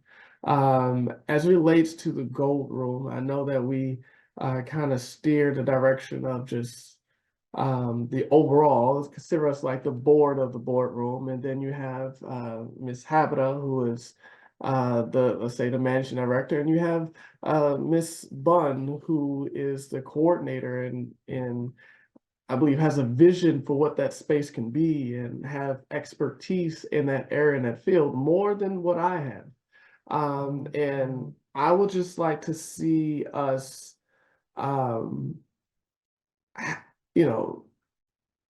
see where this can go with the vision that Ms. Bunn and her staff has laid out for the city. Again, they're the professionals. They've been in there. They've dug through everything, and they have a vision. And what if we just step back and let them work? What would be the harm from it? I heard a comment earlier that the GoPro's not making a lot of money. Well, then we have nothing to lose. We have nothing to lose from letting Ms. Bunn carry out her vision for the Gold Room. That's not to say that we completely abdicate our responsibility for having common sense structure or anything like that. But, like Ms. Jones said, Councilman Jones said, let's see what the health department says about having COIs. If the thing is just, if the COI is just covering us and make sure the individual is covered too, well, then $100 cost to get $1 million insurance is a cost of doing business. It's a cost of renting a hall, whether you want to call it an event hall or, I don't know, whatever would come from it being just used as a community, I guess, room. But in my opinion, I think that, let the cook, so to speak, and see what can come of the Gold Room. Councilwoman Fareed. Yes, thank you. And I appreciate your perspective, Council President. But the one thing that's different about us and really like truly running a business is that we still are elected officials and we still do represent the interests of the city. And my particular perspective as it relates to this catering piece is how prohibitive it makes it for the residents of this city to be able to rent that space, to use it for, you know, normal, typical purposes. And I think creating that burden for them is just an unnecessary thing for us to do when we're talking about having them sign a waiver instead. We do not get paid for the caterer, nor do we get paid for the insurance. So there really is no impact to us on requiring them to have a caterer, requiring them to have a caterer come in, or for them to bring their own food. You know, it'd be different if we were having the caterer, like if there was a caterer on premises that we were requiring them to use, but we're not. The caterer is offsite. We have no involvement in that transaction other than ensuring that they actually have the paperwork that's required. So I do think that as we look to make sure that this is, while an enterprise operation is still primarily, you know, should be targeted towards our citizens and not putting that burden on them, I think is important for us to make sure we're representing their interests in that way. Thank you. Councilman Fareed. Mr. President, Yes, sir. Councilman Herring. let me say this. I've been on this council 20 years and I watched that Gold Room at one time bring in $160,000 a year from events, as is, with the rules in place that we had before and with no issues. And everybody keep on talking about making money. Yeah, we got to make money, but also as a council, we got to do what's in the best interest of the city, because that money that comes in from there is general fund revenue, right? What we have to lose now is that the city of Glenarden, the citizens of Glenarden, is footing the operations of that room right now. It's running a deficit, which it should not be doing. It's not bringing in much money as it should be doing. We're only at $47,000, I think it is at the moment, and we're midway through the year. And I think it's already shown a deficit in expenses. We're incurring all of these expenses, and we want to sit here and try to reinvent the wheel every time. My thing is, it's a room. People like it because it's flexible. People like it because of the bright colors. They like the carpet. They like everything that's in there now. I think what we need to do is we need to move forward with trying to get more business up in there, because again, we're sitting there trying to make that room something it isn't. And like I said, being in this council 20 years, watching the Gold Room, we renovated the Gold Room twice, you know, and the only problem we had was when the roof started leaking and the roof leaked in and we had to shut it down for the longest time, and that drove business away. Then we had COVID, that drove business away. So now we're trying to get back to where we were. We haven't even gotten back to normal yet in the Gold Room. And we're already talking about spending thousands and thousands of dollars on remodeling and painting and all of this other stuff, and putting prohibitive restrictions in place to make us think we're more than what we are, when all people want to do is just rent a room, have a nice wedding, have a nice birthday, have a nice celebration without having to break the bank. Again, you're not going to make any more money painting and all of that stuff. You got to get people back in the place, and the people are coming back slowly. But again, you're not going, I mean, I just don't see it as being as a major issue as big as it's being made out to be. You know, I mean, again, it's the Gold Room. Do some great advertising, get people up in there, and once you get it going, then you look at that. You know, and I'm going to talk about the renovation later when we get to it. But you know, again, I've seen this place really thrive before, and right now it's not. And right now, the citizens again are footing the bill for the Gold Room, because again, there's not enough index in the account to pay these salaries, and there's no transfers back and forth between the two to give us back the money that we're paying for salaries in the Gold Room. my thing is get the people back up in there, get people using the room again, and stop trying to put things in place that's going to keep people from wanting to use the room. Because again, I've seen it over and over again through all the parks and recreations buildings. They don't have these restrictions, and that's what really drives me crazy when somebody keep on talking about get the county, get the health department, get the health department. The county sat there and had an event, like I said, on Saturday at Glenarden Community Center. There wasn't no caterer over there. There was no license over there. They were cutting watermelon right there on the floor. They had pizza. They had fried chicken. You don't know where that came from. But then again, they also signed a waiver too, saying that then they're going to hold the venue responsible. And that's how you get people in there. No one's going to go through all of that and have to pay for a caterer also, and definitely not doing a repass when people more than the most. Okay, so I got to go here, get a caterer. I just buried somebody. Now I got to go get a caterer. I got to get a COI. I got to get all of this stuff just to bury somebody. What should be somebody buried in a week, by the time you get the caterer and everything, it'd be 2 weeks. I don't think there's any compassion in that.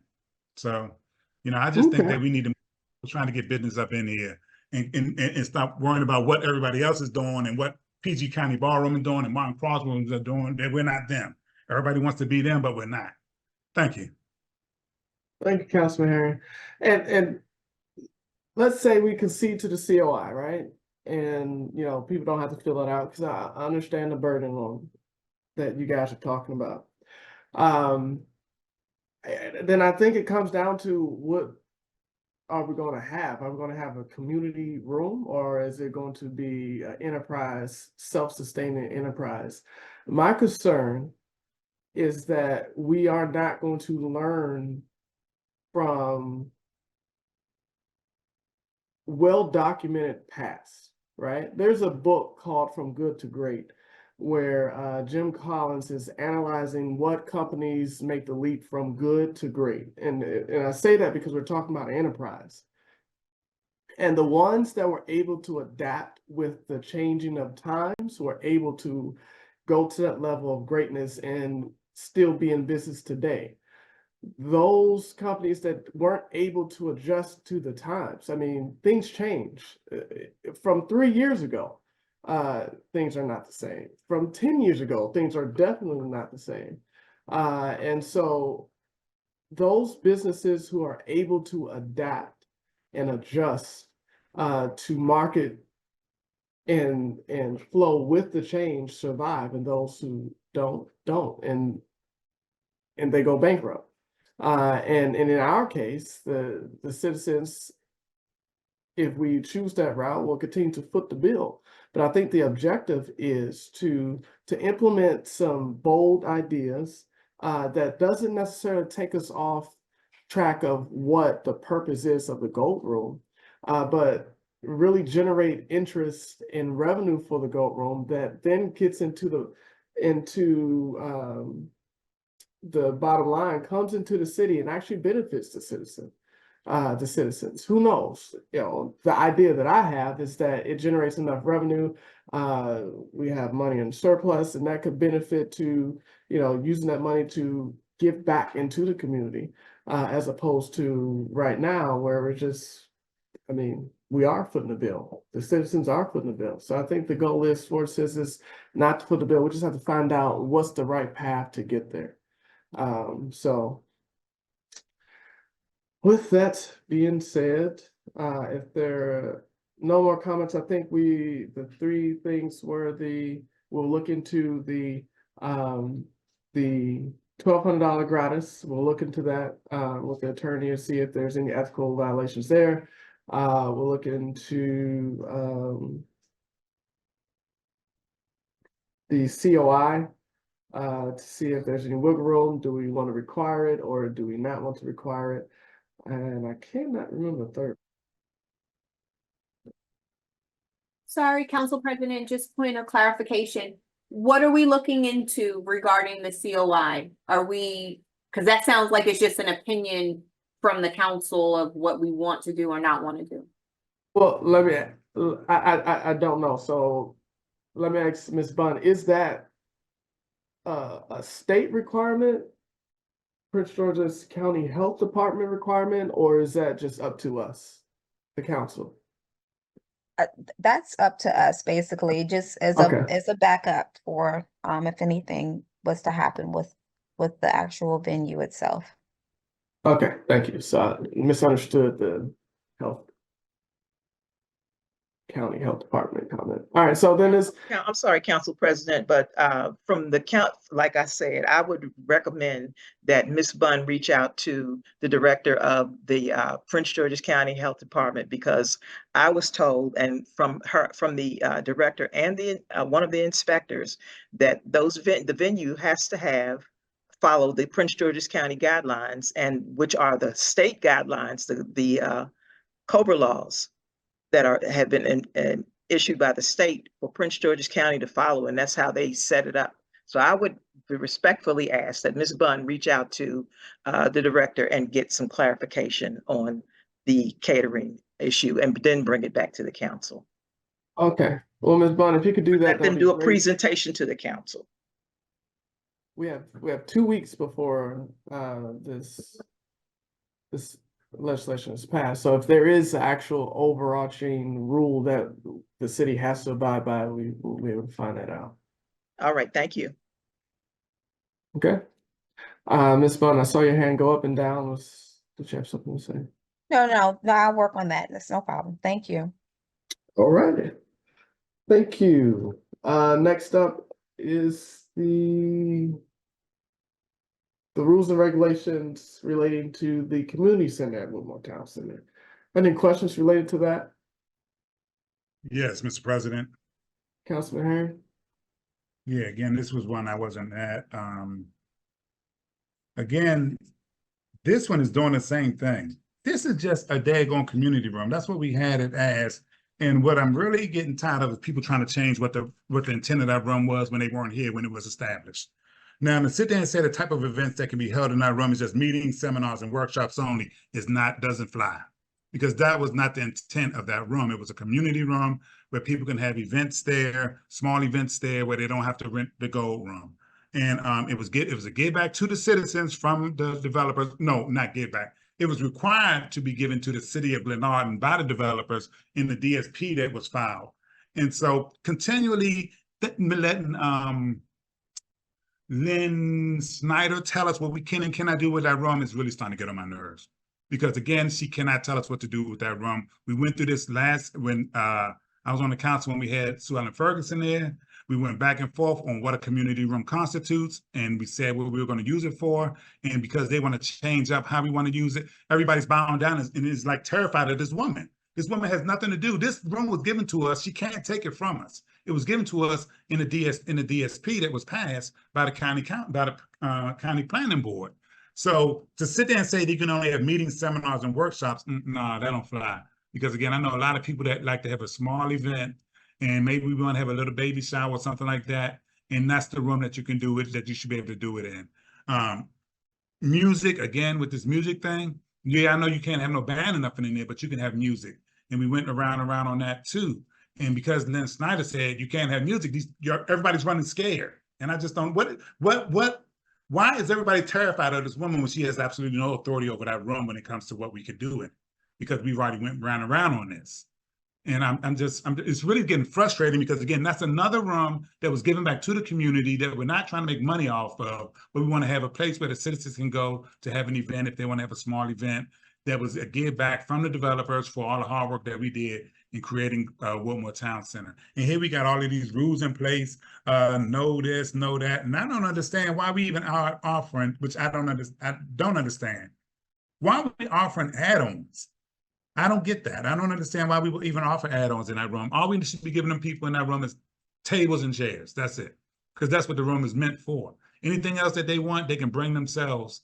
But for us to sit there and give them add-on, it's almost like we're renting the room out. And we're not renting the room. The room is supposed to be used as a community room and not a rental space. And we're not supposed to be making any money off of the room. So I'm just like, this room, I mean, they're moving these things into what they should not be. Again, I was on the council when we negotiated the contract with Peachy Ross at that time. And they had it put in the DSP that we would get a community room. We said what we were going to use it for. We went back and forth with the attorney and told him what we were going to use it for, and we haven't had any problems with it yet. But now all of a sudden, every time there's a regime change, this night it comes and starts squawking, and everybody goes running crazy about, oh, we can't do this, we can't do that, we can't do this. It's really getting frustrating, because at some point we got to stand on our own, stand up and stand strong, and stop letting people chase us down and tell us what we can and cannot do with something that's ours. I mean, it really is frustrating, because that's for the people. That room is specifically for the people in Glenarden. That's why we try to give it to them for free. And now we're going to put all of these requirements in here again, and the same thing with catering. No outside food. It's the whole catering thing again. That's a basic room that doesn't even have a stove in it. So I'm not understanding this whole thing with this. And again, they can sign a liability waiver. Again, it's like any other room in Prince George's County that the county rents out, that Park and Recs rent out, where people have events and people bring in food. And you're not going to sit there and tell me and y'all keep on talking about the health department. I want to know what they telling the health department, because again, if you're going to go tell the health department, well, we got a kitchen and you can cook in the kitchen, and they're going to be like, oh, you're cooking in the kitchen, so you're doing catering. So then you're going to get a different opinion than if you say, we just rent a room, but we don't use the kitchen. All they do is put stuff in there and warm. See, and that's what I'm saying. People going down to the health department and telling them the story that they want them to tell them, that they want to tell them, so they can get the answer that they want to get from them. But again, this community room is for the people. We negotiated it for the people. We got it for the people. And now here we go, throwing all of these rules and regulations in place, when all people want to do is just have like a baby shower, a little party for about 100 people and be done, and not have to spend $1,200. I mean, at what point are we going to stop trying to gouge the citizens and give them back what they entitled to? This is specifically for them. And thank you.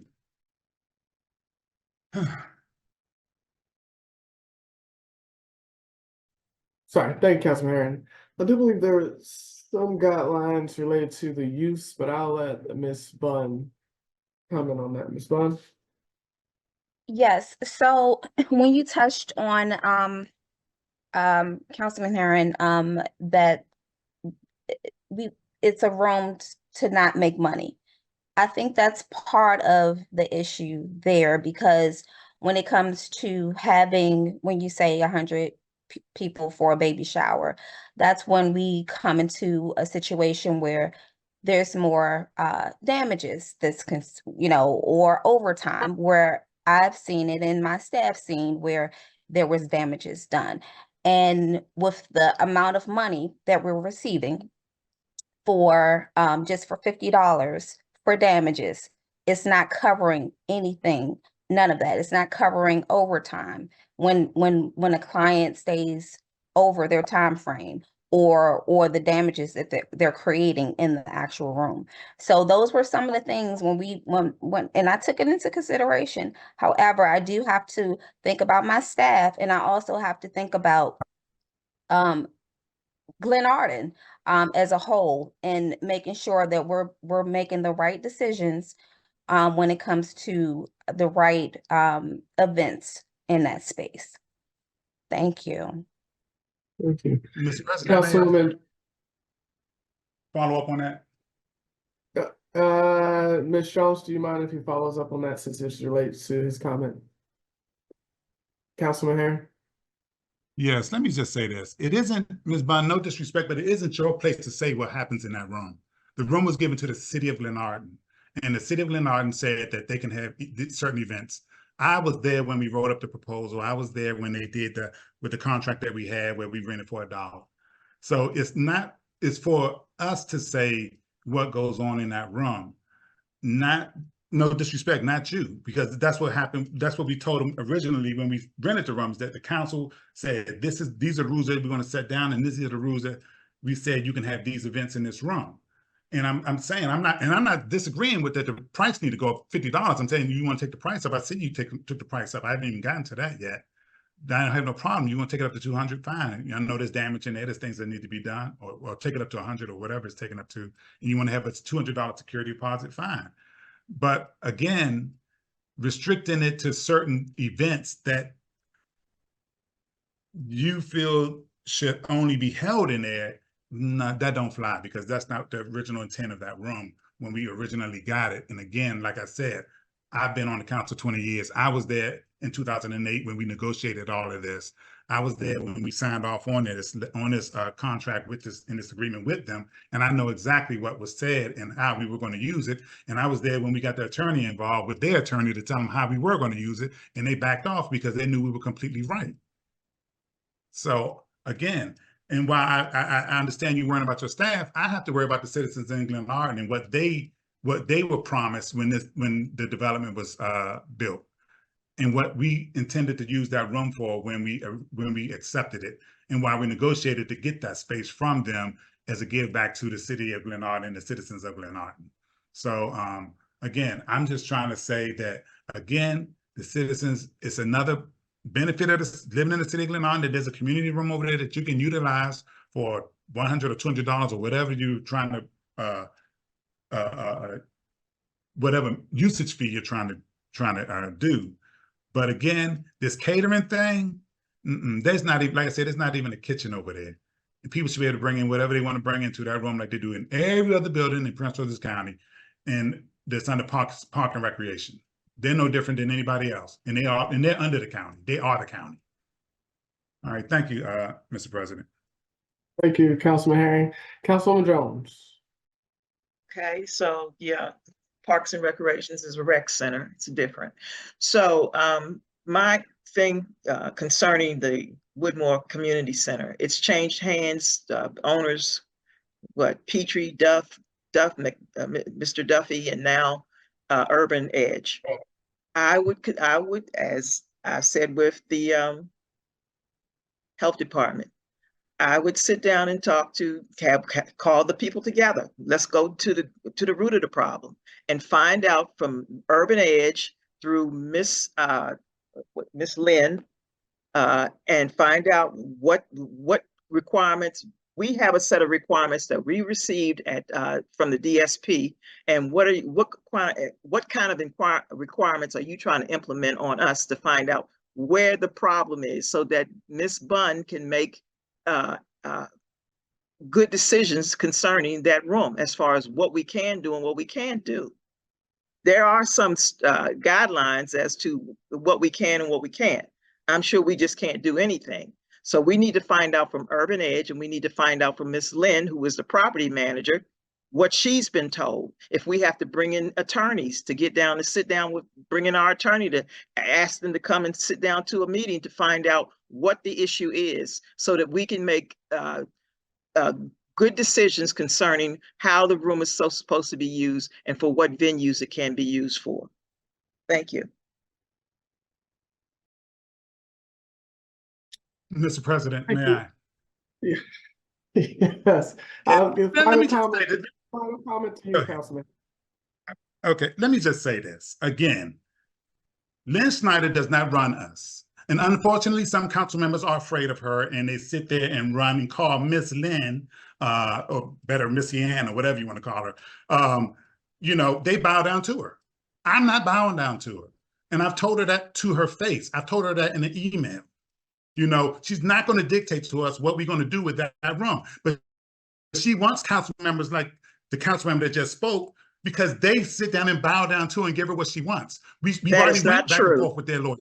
We already went back and forth with them. We already went back and forth with their lawyers on this. And they know we're right, and that's why they haven't come back with a lawyer again. But they hoping they can get enough council members scared, like the council member that just spoke, that's going to sit there and turn it over. And let me just say this. The DSP was signed in perpetuity. Those rules and regulations transfer with owners. Whoever takes that property have to abide by that DSP, if you know anything about detailed site plans and how we negotiated that contract.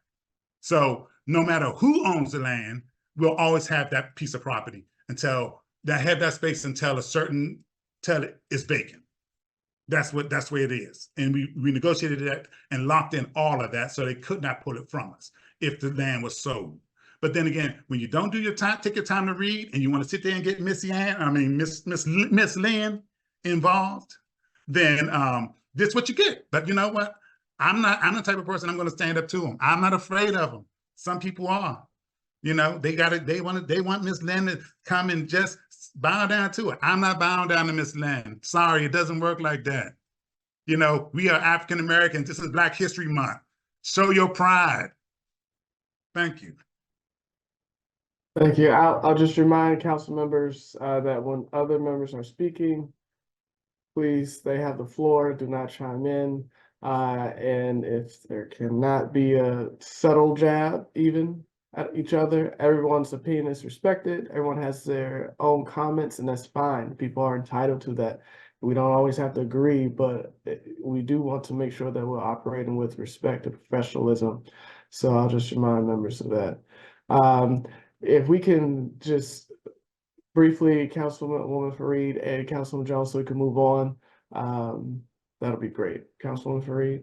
Yes, thank you, Council President. I do want to remind the council that at the beginning of our terms, I did meet with the folks over at Woodmore Town Center for the community room, and they were not able to produce anything that explicitly detailed how that room was supposed to be used. So I think I agree with Councilman Herring that in the absence of there being something prescriptive and specific about how that space can be used, we do have the latitude to determine how we're going to utilize that space. I believe it was the only thing that the agreement said was that it was to be a community room for the benefit of the community. Thank you. And Councilwoman Jones. Thank you, Councilwoman Fareed. That is the only thing that I was asking for. It's not, I've only met Miss, I call her Miss Lynn because I don't know her last name. And I'm saying being respectful on this Zoom meeting by saying Miss Lynn. Miss Lynn, I've only met her a couple of times at the Christmas parties for the children. So when we're doing Christmas parties for children, I don't try to do business. We're there to help take care of the children. So that's all I'm asking for, because most of the time, like I said, there's a new management, new owners in place. Have them come to the table and bring whatever documentation that they have to say how we can use the room or how we can't use the room. If they don't have any, then we can use the room as said. But when you bring people together and try to have a consensus so Ms. Bunn can effectively do her job so that we can present this room to citizens as to what its use is for and how it should be used, I think that those opportunities should be taken care of. It has nothing to do with anybody being bullied or being she's got control over us or anybody bowing down to anyone. It's having compassion and listening to the other side so that we all understand what's going on. When you don't understand, it brings confusion. Thank you, Council President. Thank you. Next on the agenda is a resolution to declare a code enforcement vehicle as surplus. Are there any questions related to this piece of legislation?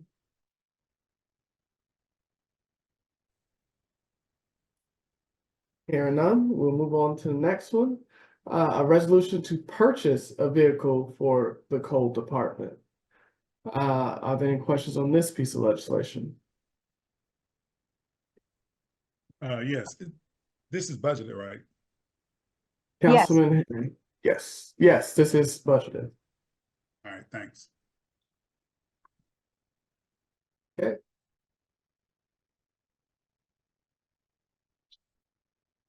Next up is a resolution to award the global positioning system to AT&T Fleet Management Services. Any questions or comments on this piece of legislation? All right, I will bring it up since there are comments. 1 second.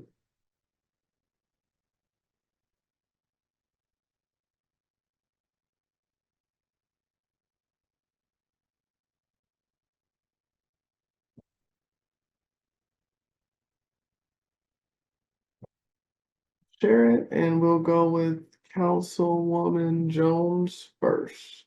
Thank you, Council President. I only have one question. There was an issue on the last vendor that they were leaning towards, and it was concerning the police cars and the warranties.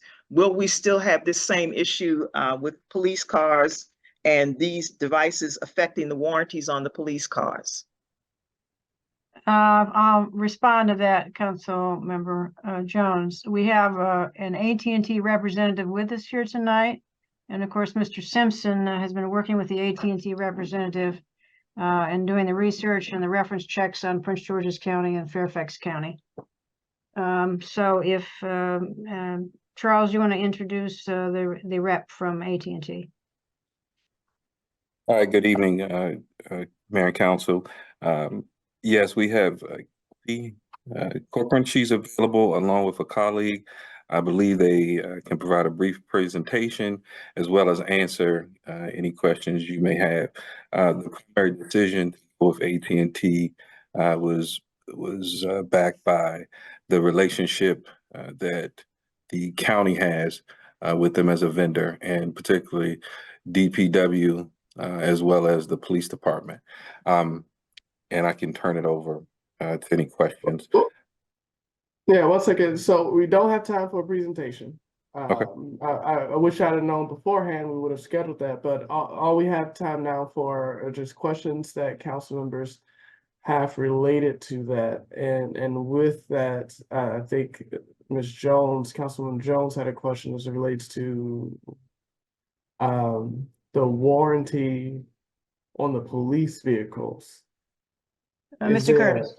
Yes. I think the AT&T representative is going to answer that question. That's why I wanted them to be introduced. Okay. And their names? Kelsey Corcoran and a colleague. I'm sorry, I can't determine who, but Kelsey Corcoran is here with us. It looks like Ms. Corcoran, and I see Ms. Sartori has so yes. I'll turn it over to good evening, yes. Council. My name's Kelsey Corcoran, and I have my teammate Anthony Sartori, who's going to be able to answer some more specific questions, including the warranty question. So, Anthony, go ahead. Sure, thank you. Good evening, Council. Thank you for the opportunity to address the questions. The one question that I did hear is, will this void the warranty of the police vehicles? And the answer is no. We work with manufacturers directly, specifically Ford, GM, and Dodge or Stellantis, and we have working relationships with them and understanding that this does not interfere with the warranty of the vehicle. Our units will only, if they connect and they sense any other items that are communicating, they go into what they call a listen-only mode. They do not interfere with any other device. They only gather information. When the other device stops communicating, then we transfer the information over the system. Okay, so what they were concerned about is when they take the vehicles in for maintenance, the maintenance folks at where they take them to, the county has informed them that by having the device on the vehicle, it would interfere with the warranty. That was the concern. It does not, because we have a lot of police agencies that we currently service now, and there's very few that have any issues with them. We have less than 1% of a failure rate on any of these items. And if there's issues with the vehicles, specifically like the Ford, some of the Ford vehicles, we've work with the manufacturer and we would narrow it down to make sure that it was not our items or our units that were voiding the warranty or causing any of the issues. We currently work with Prince George County, and they have a well-working relationship, including the police department, and it works very well for them. All right, thank you, sir. You're welcome. Councilwoman Fareed. Yes, thank you. I'm just curious as to how these devices are installed on the car. Sure. So the devices are installed through the onboard diagnostics port. So that port is where your normal mechanic would plug in his tools to diagnose any problems. It's underneath the driver's steering wheel, underneath the dashboard. And what we do, we have a harness that plugs into the OBD2 port or the onboard diagnostics port with a long, we'll say extra long piece of a harness that we plug our unit into, and it's zip tied underneath the dashboard. So it appears that it's not even there once it's installed properly. So in short, just with a harness, it's installed. Thank you. And so it can't be like, it's not portable, right? It can't just be moved from one car to another. It is portable, but it's not. Once it's installed, it would take some effort to deinstall it and move it to another vehicle. And if someone wanted to tamper with it, it's not that easy. Okay, got it. Thank you. You're welcome. Okay.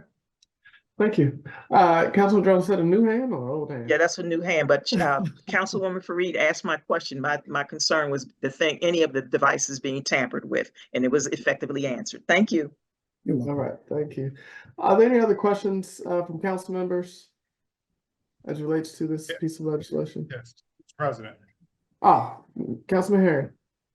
Yeah, he wasn't getting out that easy.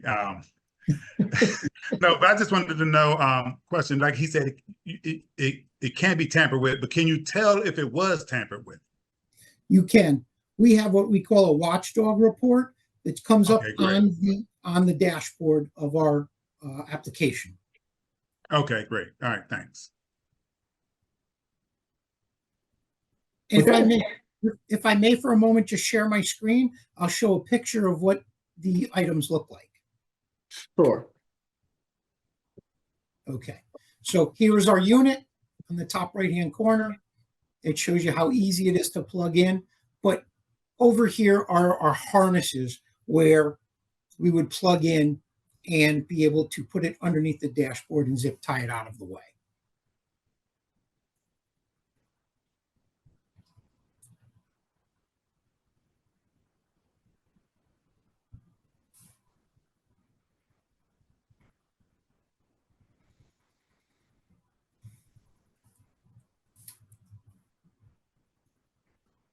Okay. Okay. Well, Kelsey and Anthony, thank you very much for your time and joining our call. If I had known you were going to be on a call, I would probably put you first so you didn't have to endure all the other pieces of legislation you had to still go through. But I appreciate you taking the time. All right. Thank you for the opportunity. Thank you as well. Okay. Next up is a resolution to authorize the use of the ARPA funds for the renovation of the Gold Room. Are there any questions related to this piece of legislation? Yep, yes. I knew it. Councilman. Okay, so with this, I guess can we use that money to renovate that room? Now, I do know a calculation was done earlier to move like $43,000 from the ARPA funds based on some type of calculation on what we lost during COVID, and that money should have been actually transferred over to the Gold Room checking account. So can we use this money? I think we've already done a calculation that shows what the Gold Room lost, and I think that was only $43,000. So that's what we should be using to do any renovations, plus whatever's in a Gold Room checking account. So have we reached out to see if we can actually do that? Yes, we can, because we logged this, the whole lump sum as revenue loss. And by us doing that, that enabled us to be able to use it for different things in the city. But we did do that, but we also did a calculation showing what as a business, what the Gold Room lost. And Yeah, the Gold Room is technically not a government, it's a business. It's supposed to be, it has a separate budget and it makes its own money and it generates its own funds. So you're saying the general funds that we said we were going to use are basically for government operations and city operations. It seems like if we're going to do this, then it needs to be a loan to the Gold Room and they need to pay it back to the citizens, because again, that's ARPA money that the citizens, that will go toward the citizens for another project. versus the gold room. I just think we need to look at that carefully and see, because again, a calculation was done. It was put in our budget. And if they look at that and say, well, you said the gold room only lost this much during COVID, and you reclaimed that money, and you're taking more ARPA money and putting it back into the gold room, which is an enterprise zone or business, then you know, we may end up owing some money back. I just think we need to be very careful with this, you know, and ensure that we can, because again, a calculation was done and it was officially put in the budget, that the loss that we were, the money that we were recouping from the ARPA funds for the loss of revenue during COVID in the gold room. So I just think it's something we need to be very careful with, because again, they say you will have to pay it back if you don't use it correctly. That's just my concern, so. Yeah. Thank you, sir. Councilwoman Fareed. Yes, Council President, thank you. You addressed part of what I was going to say. The treatment that we took, the option that we took allows us to use it. And that's the same reason why, as an example, when we provided assistance to businesses in the area or residents in the area, we didn't have them, they didn't need to prove their losses, you know, in order to say, I lost this much. We don't know if they lost anything, you know, in terms of COVID, or if it exceeded the amount that was given to them in a grant. We are allowed to use that money. And because the gold room is an enterprise operation for the city, renovating that gold room will allow us to boost our sales, so to speak, and reach more renters, so that we can begin to put that enterprise fund into operations and begin to earn revenue and not have to transfer money from the city's operating funds going forward. And just a reminder that those ARPA funds do need to be used this year, and there is quite a significant amount of money left from those ARPA funds, and so we need to have them earmarked relatively soon, so that we can get the projects underway, so that they're completed before the end of the year, or we will lose the rest of that money. Thank you, Councilwoman Fareed. Any other comments? Yeah, Mr. President. Councilman Herring. Yes, who's in charge of our don't we have somebody in charge of our ARPA funds? Did we talk to that person? We can talk to Mr. Himmler about this. I haven't talked to him, no, about Yeah, this. just talk to, I just want to be comfortable that we're not going to get stuck with something. Sure. We'll do it. All right, thank you. Okay. All right, next up is a resolution to authorize the purchase of computers from Global Public Safety. Any questions related to this piece of legislation? All right, next up is a resolution to appoint steering committee members for the Glenarden Farmers Market. Any comments on this piece of legislation? Yes, Mr. President. Councilman Herring. Those need to be separate resolutions for the committee members. And the council members don't need resolutions because we're actually creating a committee. But the three people who are being brought on to be on a committee, we need a separate resolution for those, because again, somebody might not want to vote for all three of them. You know, now I might not want to vote for Donna Herring.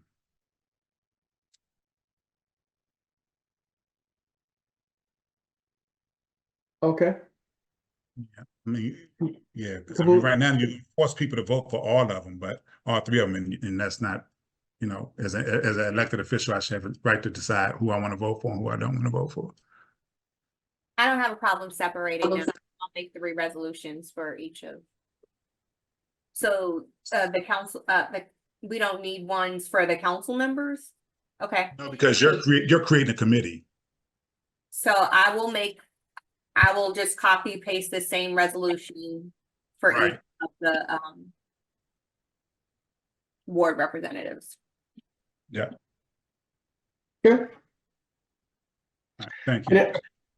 Any other questions or comments related to this legislation? Excuse me. Hearing none, we'll move on.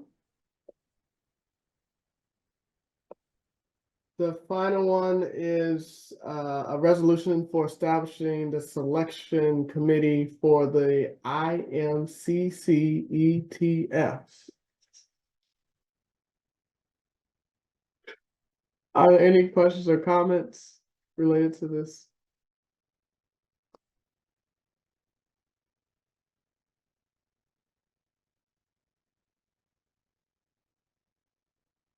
Okay. Okay. All right. Hearing none, we will move on.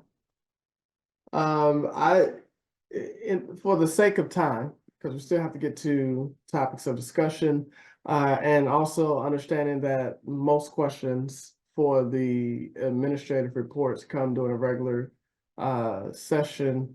Are there any objections to us skipping this section and just keeping it with the regular session and moving on to topics of discussion? I did have some questions for the city manager. Okay, so are you comfortable with addressing those questions at the regular session, or do you want to do I it can now? wait to the regular session. Thank you. Okay, Oh, no, one question I did want to ask was Okay. it was concerning the bus.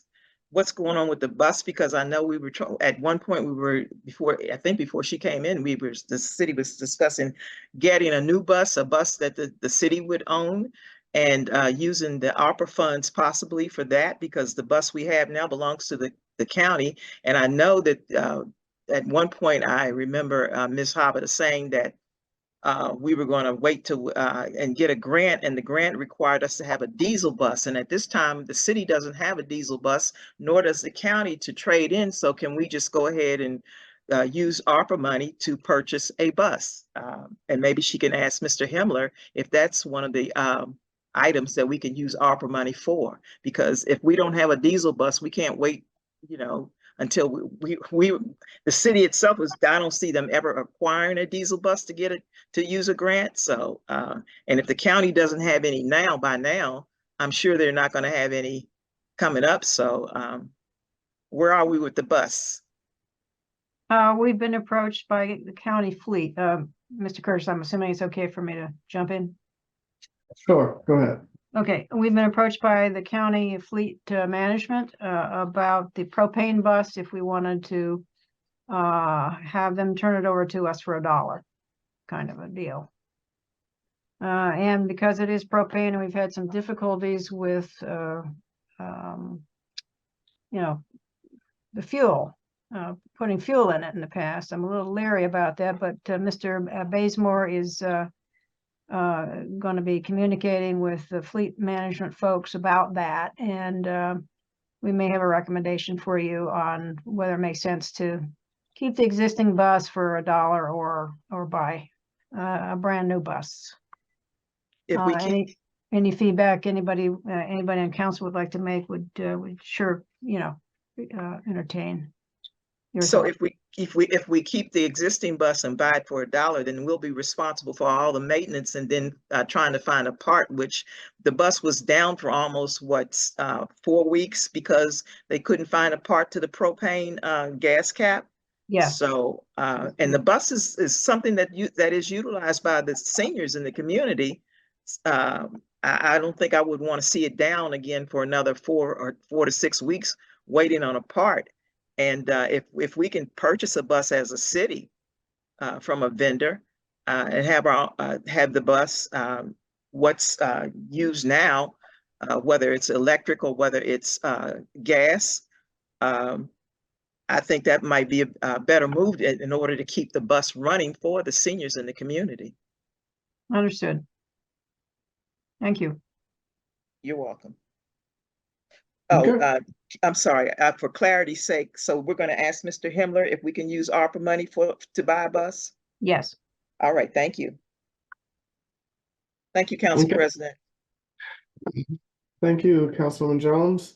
All right, so have 6 topics of discussion, but I think we've covered some of these. Are there, we touched on the Gold Room discount and gratis. Councilwoman Fareed, is there anything further that you would like to touch on with this topic of discussion? Not with those, but I did notice that the charter review items are not listed. So if we could do those.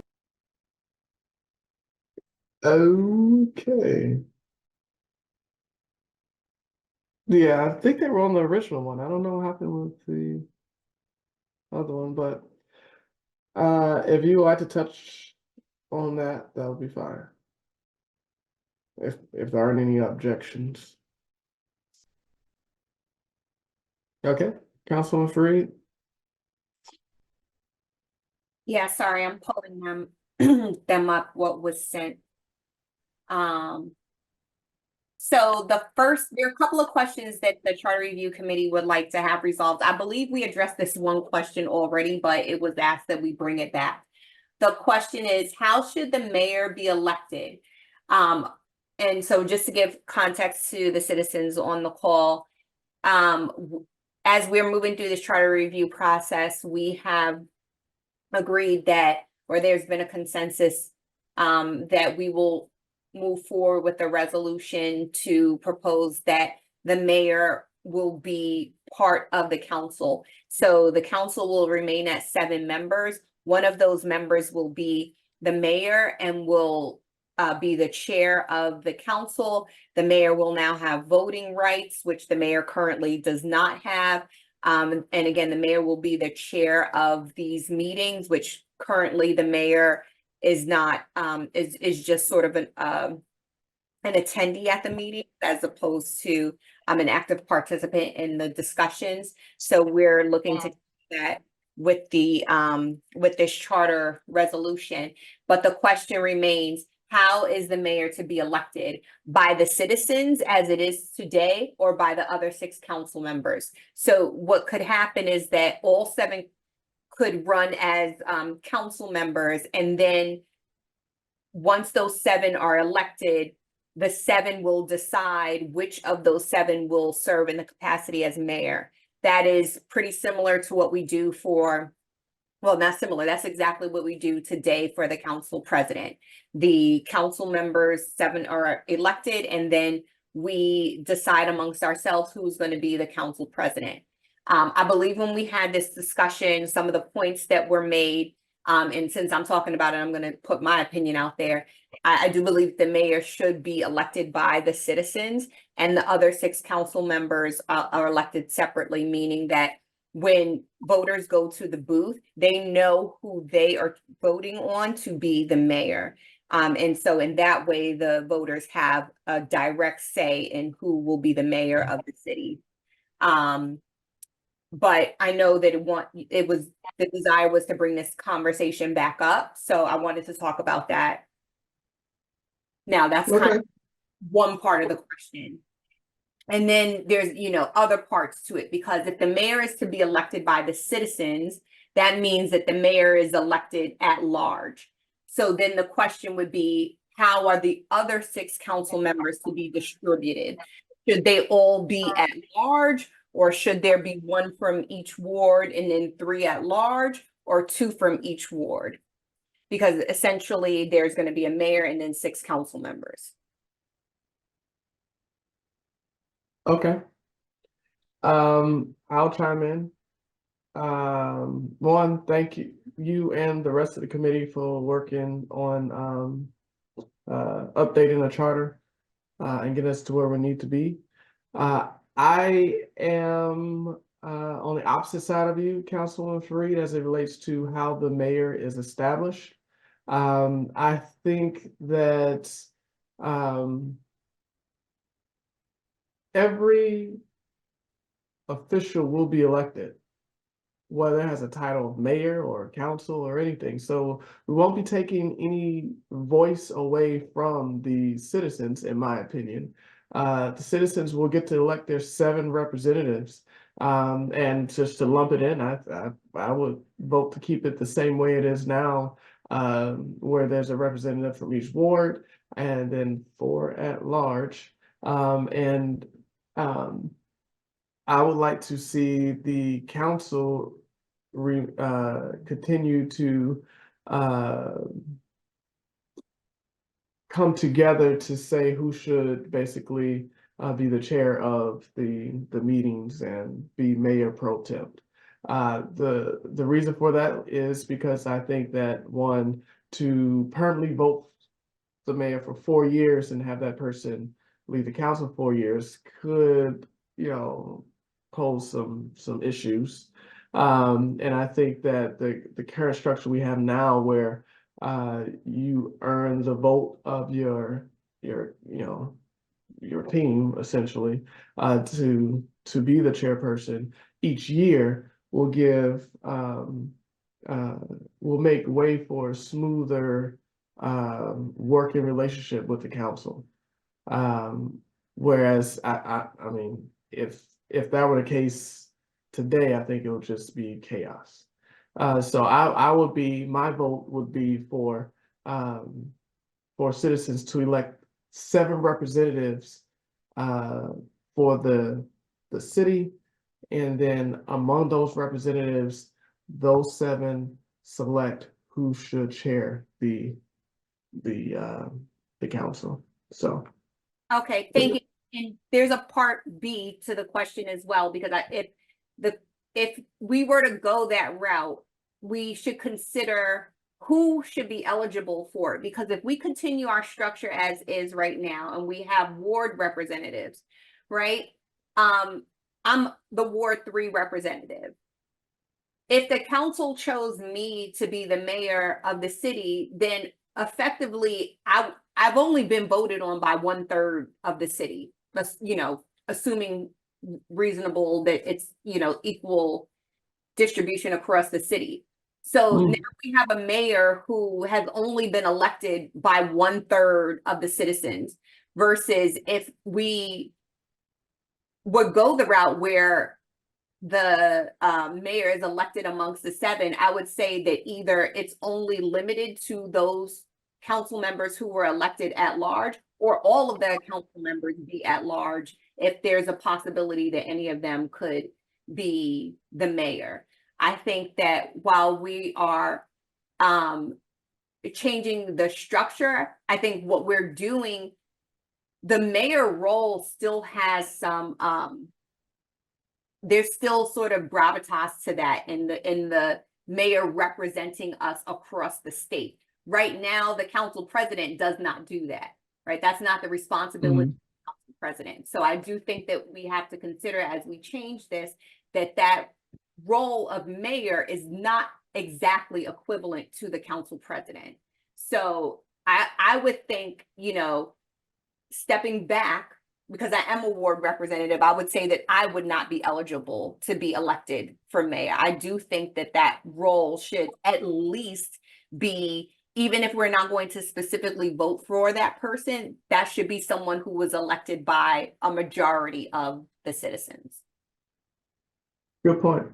Thank you, Councilwoman Fareed. Anyone else want to chime in? Any council members?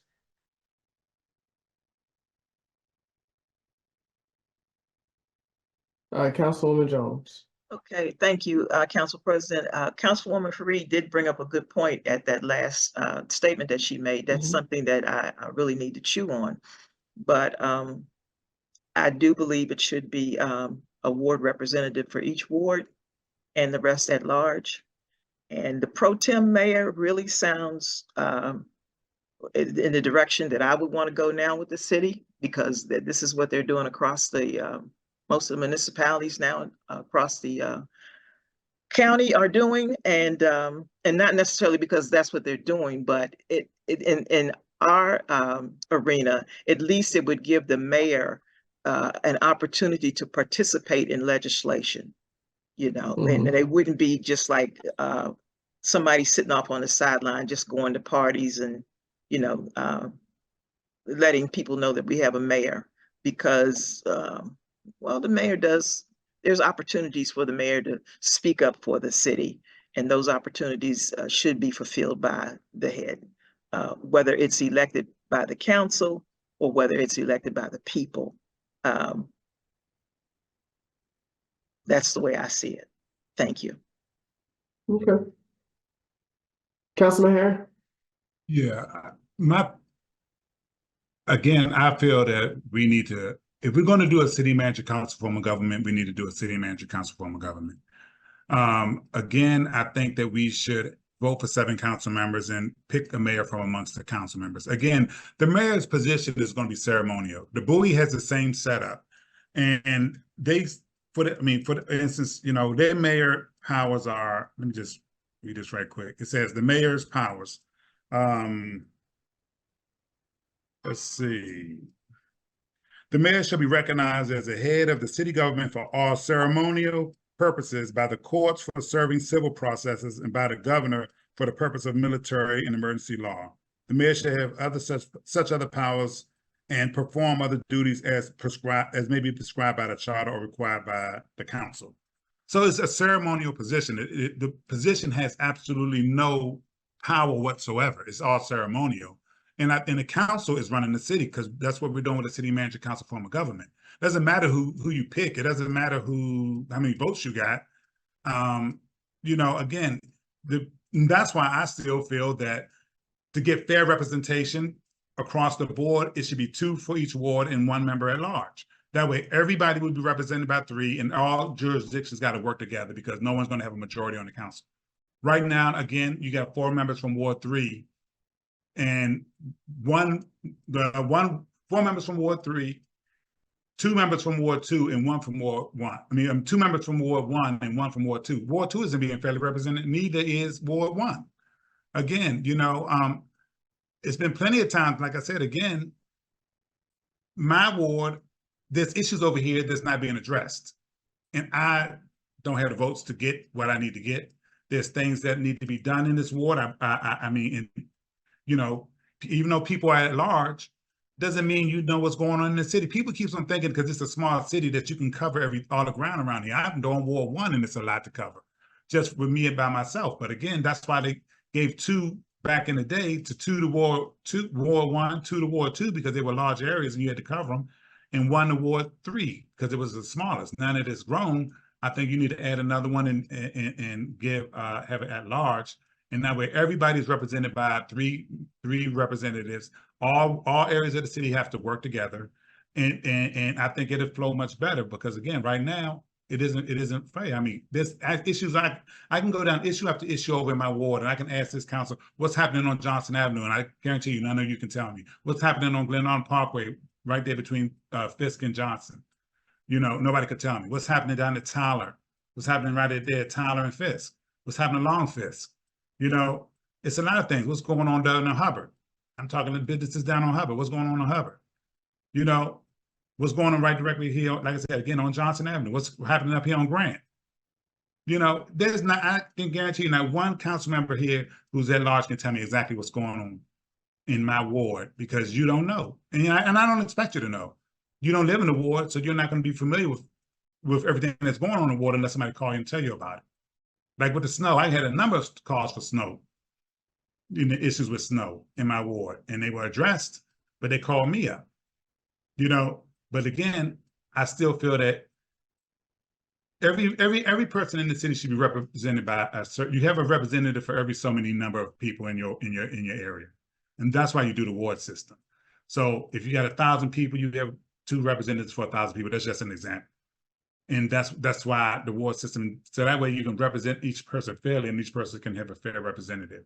But again, when it comes down to the city manager council form of government, I think we need to do it. I think we need to just do it and just be done with it and let the people see how it works. Every other municipality that has this form of government, it works, and they just pick a ceremonial position for the mayor and the council do their business. You know, if they got, and again, like I've just read for Bowie, it's just very ceremonial. It isn't much that they do. Let's say council, and the person will be a member of the council, decides to give that person and that authority. Again, and you can have a ceremonial mayor and have a president of the council. There's no reason why you can't do that. You know, ceremonial mayor, like I said, again, it's just for three situations, really, unless you give them some other power.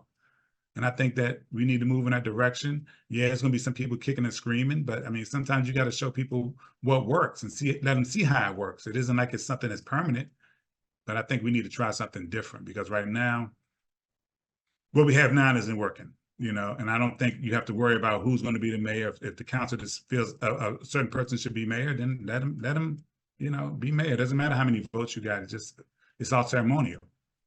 So that's my feeling on that. I say, and then, like I said, then the ward representation, I just think right now it's completely unfair because again, like I said, I'm still dealing with issues over in my ward that won't get addressed because legislation was voted down because it wasn't seen, the need for it wasn't seen, but then again, it was voted down by people who don't live over here and don't see what we have to go through. And like I said, again, I don't expect every council member to know because again, everybody lives in different parts of the city.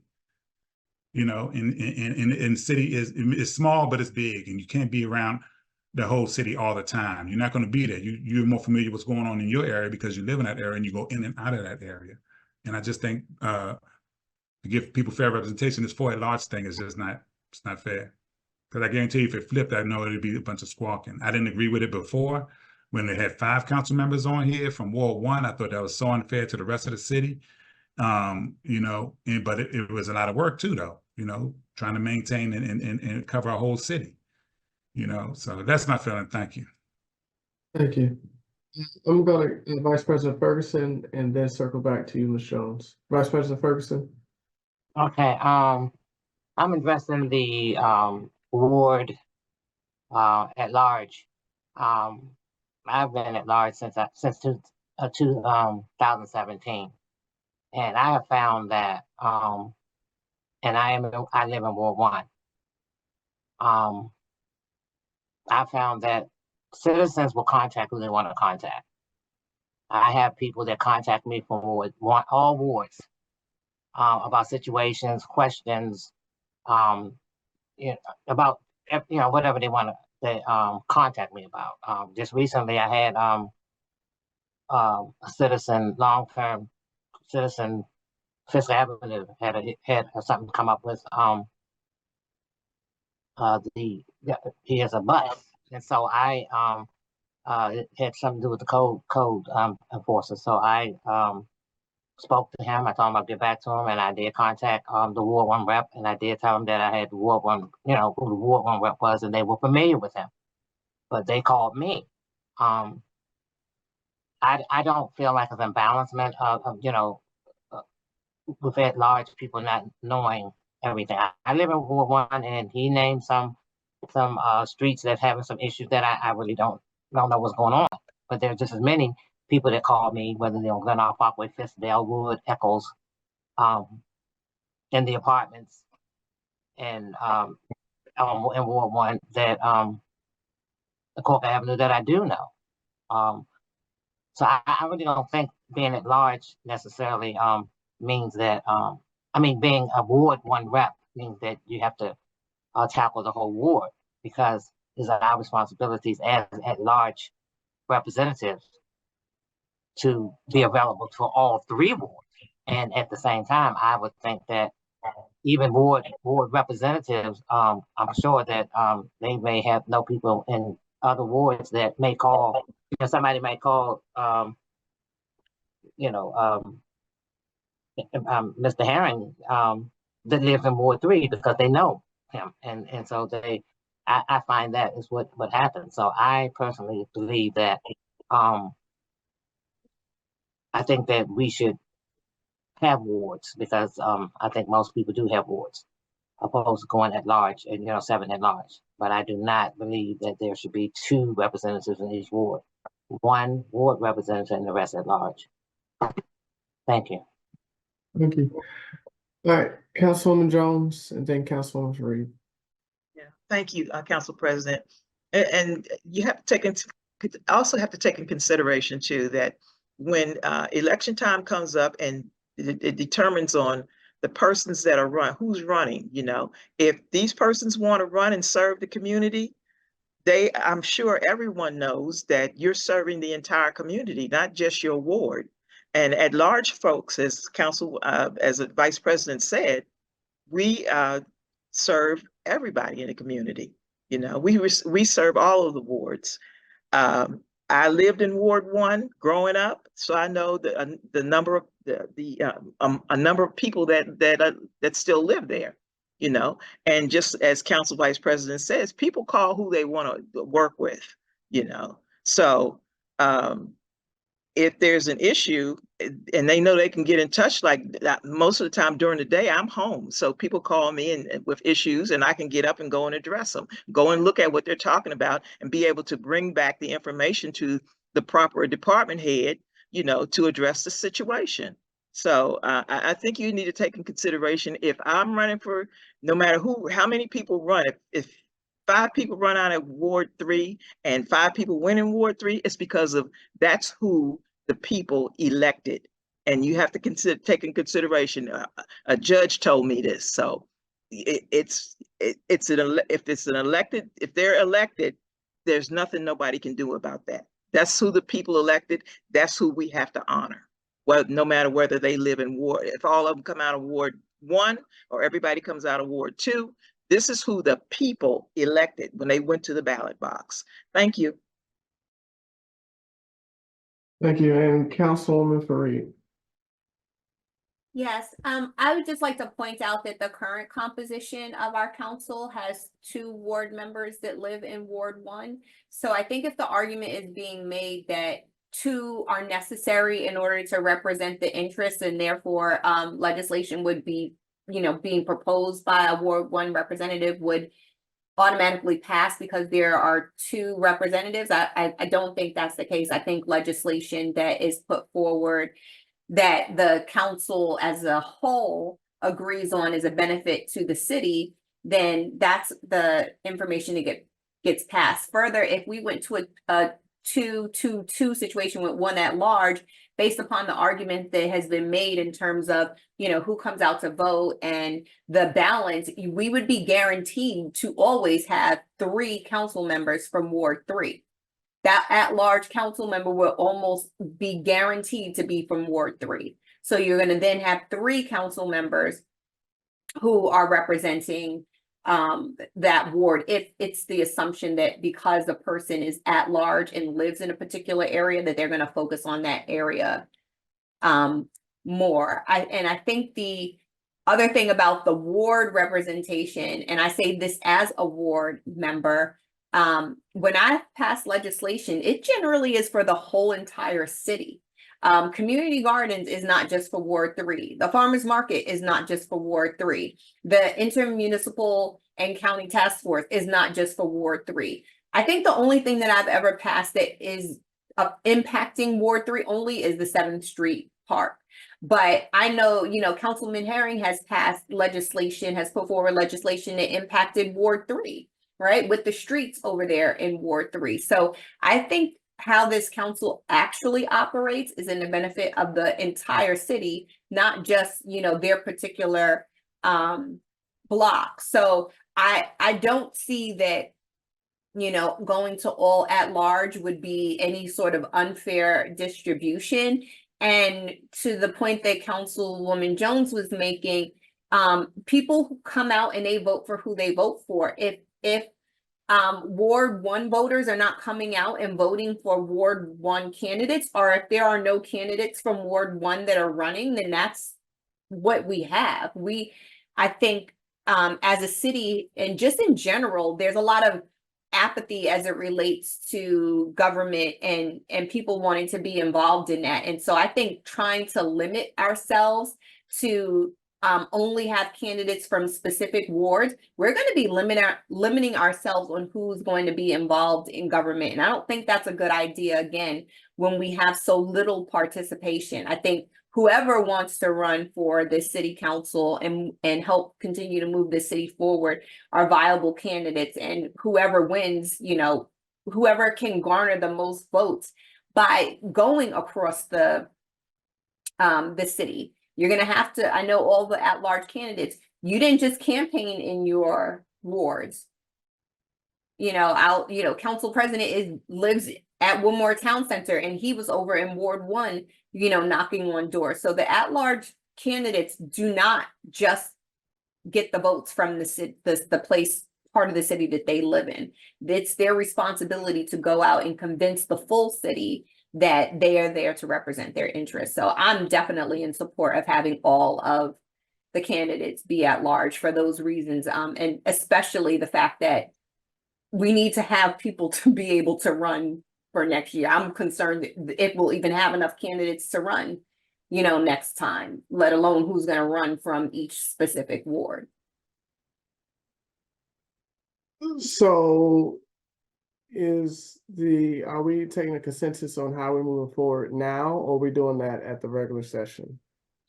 Well, Mr. we President. want to discuss it so that we can move forward. We have our next committee meeting, I believe it's next Thursday, so that we can move forward with this. We wanted to get a consensus. It sounded like what I'm hearing from the council is that the desire is for the mayor to be selected from amongst the 7, rather than have the citizens vote specifically for the mayor, which I disagree with, but I will have to go with what the majority is. And that of the composition of the council, that's the piece where I'm not exactly sure. That's why I was stating explicitly that my support is for all candidates to be at large. And I think that's what Councilwoman Jones was expressing as well. Okay. So if I'm wrong, please let me know. So we have one part of the equation done. Now we're just trying to solve the other part of the equation. I think I heard Mr. Herring, Councilman Herring, say something. Yeah, let me just say this. It really, I think the point is being missed about representation. Black people fought for representation in Congress. Black people fought for representation in Prince George's County when all we had was no representation, because the lines were drawn so that we couldn't have representation. And so our voices weren't being heard. And just because we're all Black community doesn't mean all voices are being heard fairly. So to sit there and say that at large works across the board when it doesn't, because again, when we voted, when we had all at large last time, it was 5 from Ward 1 and 2 that used to live in Ward 1, a majority coming from Ward 1. And at large do not represent the city fully and completely, because again, at large are not in here. A prime example is when I was talking about the snow. When I was talking about the snow and the streets being completely paved over, at large council members clearly said I was not telling the truth, and they weren't, and defended the employee over the citizens who were trying to get in and out of the ward. And so that wasn't fair representation. Again, 2, 2, 2, and 1 gives fair representation across the board, because the at large should be supposed to represent all 3, the whole city. So everybody will have 3. So if you got 3 from Ward 3 and that person is only going to represent Ward 3, that's a problem. If you're an at-large candidate. And definitely at-large does not benefit the city as a whole. I don't care what nobody says, because again, I just ran down a list of things that's going on in Ward 1 and nobody said anything about what they knew about it, because you're not here. Just like I don't know what's going on in Ward 3. I don't know everything that's going on in Ward 3. I don't know what's going on with the streets over there in Woodmore or over there on Cousins, because I'm not over there all the time. I'm in Ward 1 most of the time. I go in and out of here. Just like I don't know everything that's going on in Ward 2. And right now, Ward 2 is being left out altogether because they only got 1 representative, and right now on the council. And that's why I don't see how, ward representation is a big part of people representation, and people having equal access to government, and people being fairly represented, and people having a voice fairly, having a voice to speak up for them fairly, in line with everybody else that's in the community, and not one side of the city basically, manipulating the elected body. Because again, I can harp and say, okay, well, I don't think it's fair that we retained a lawyer to fight the Alta Woodmore project, and all that money is going on over there. So what are you going to give me for Ward 1, or what are you going to put in Ward 2? The same amount of money in Ward 2 that you're putting over there for the attorney that you got over there. I didn't see that. I didn't say that. But then again, some people may look at that. But then again, y'all got enough people to say we want to do it. I'm just saying that, and if you don't live in a neighborhood, you know your neighborhood when you live in your neighborhood. You don't know my neighborhood. You don't know what's going on at Ward 1. You don't know what's going on at the bus stop at 704 and Glenarden Parkway. Or what's happening over at A1 in the strip mall. That I got to deal with, coming in and out of there in the evenings. Or up at the 7-Eleven, and then I got 1 ward representative, and I think it's not fair. It really isn't fair. And we talk about fair voting rights and fair representation is based on how many people each person is representing and what area of the community do they come from. That's why DC has so many wards. That's why Prince George's County has so many districts. That's why the state of Maryland have so many legislative districts and state senators, because they want to make sure everybody is represented.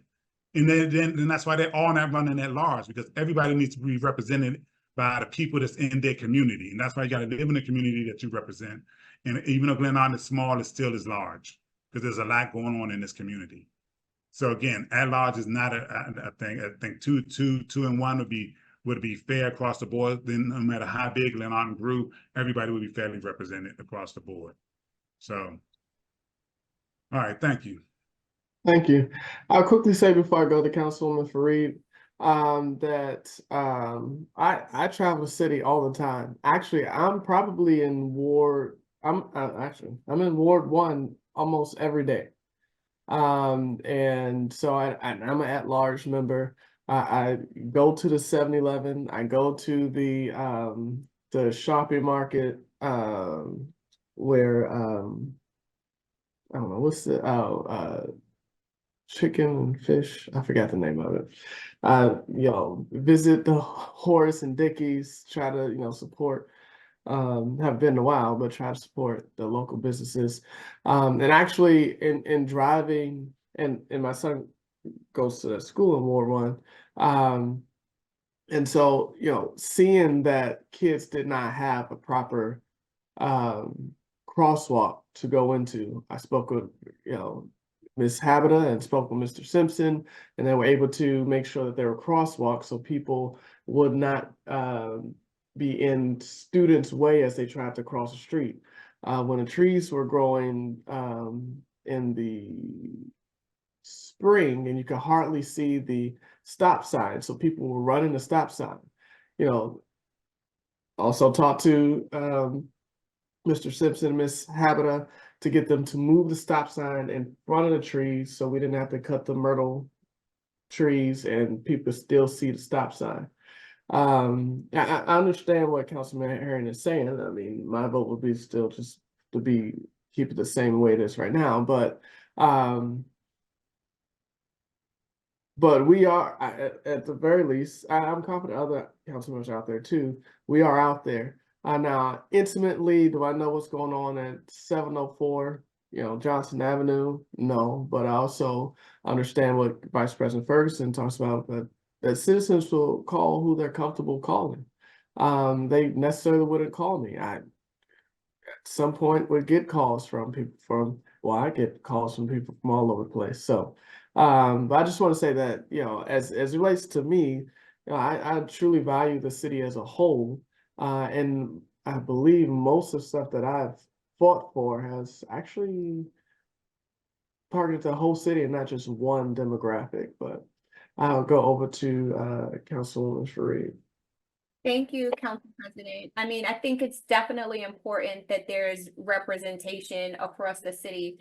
And I personally don't think that even our current ward structure is fair to that, because ward representatives should be representative of the population. And right now, proposing that we go 2-2-2, the city is not equally divided in that way. There are, we don't have the census records, but I'm certain that there are a lot more residents in Ward 3 than there are in Ward 2 and Ward 1. So saying that Ward 3 should only have 2 would not be a fair representation to those citizens that live there, because there's a much larger concentration of those citizens. And also in speaking about representing, and I think it's exactly right, we need to honor our forebears who fought for the right for us to vote. So I think it's ironic that we're saying that, but then also saying that we should not allow the citizens to be able to vote for the mayor, which they are currently allowed to do. So we would be taking that away and now bringing that,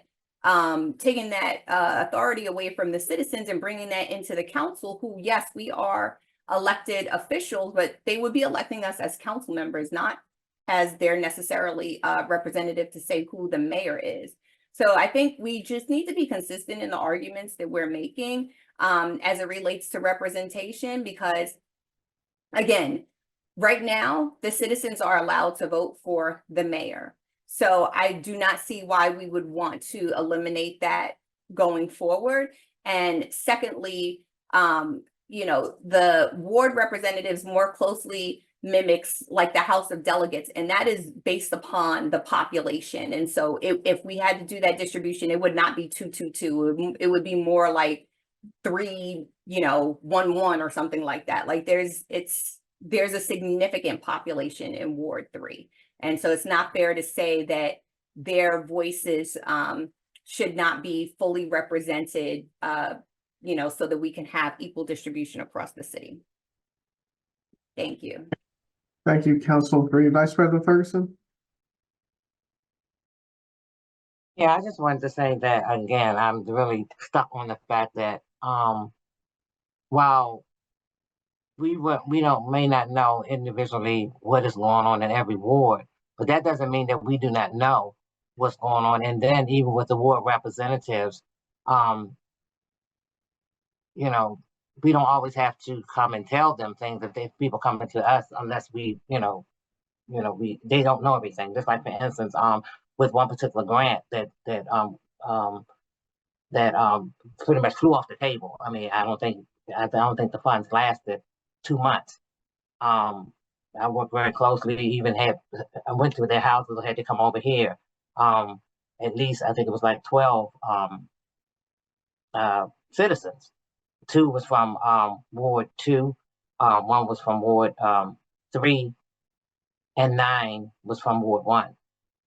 And I'm sure that, I don't believe that, Councilman Herring knows any of the 9, but they were some of the citizens that he represents were being taken care of, which to me is collectively with the whole council, because, this is something that the council put together. We did a legislation for these grants, and it's not about me knowing, it's about when we do the report, this is what happened, and this goes under the council's report. So I might not know everything, and I live in Ward 1. I do know some of the problems that's up at the tobacco shop and at the bus stops and the 7-Eleven and behind the 7-Eleven and at behind A1 Liquors. And there's so much going on in apartments that is just unheard of. I mean, I don't know whether a councilman Aaron knows about that, but it's a lot, just trash and just all kinds of things and other things. So I don't want to go like, this and that and tit for tat. I think we collectively support the city. And I don't think that, one has to be designated as a ward rep, a single ward rep to do that. I mean, I know, there's a lot of, council members that support different people. I know Erica had, Ms. Jones was saying she's from Ward 1. So a lot of people will contact her and may not contact myself living in Ward 1 or Councilman Herring. But that's because they know Councilwoman Jones.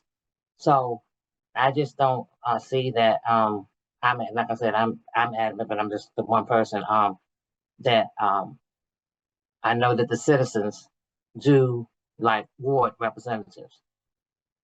So I could go either way, but I would say, Ward 1, if we're gonna have ward representative 1, not 2. And again, those that are at large, respect those that are large, because, we work across the board. And like I said, I do believe that even the Ward 1, the ward reps, they are not, even though they're Ward 1, if a ward, someone comes from Ward 3, call Ward 1 rep or Ward 3, Ward 2, you're going to respond, because overall we're here for the city, even though, you have your own ward. So it doesn't take away from anything. But another thing I want to say to add to what Ms. Jones said was that the people that are chosen are the people's choice. They're the people's choice, they choose them. And so there's nothing that we can do about that. So that's the people's choice, whether it's, at large or whatever, they're gonna choose who they choose. So, thank you. Thank you. Councilwoman Jones. Thank you, Council President. I do have one question for Councilwoman Fareed. If we elect a mayor, if the mayor is still elected, will they be involved in the legislation process, or will they still be the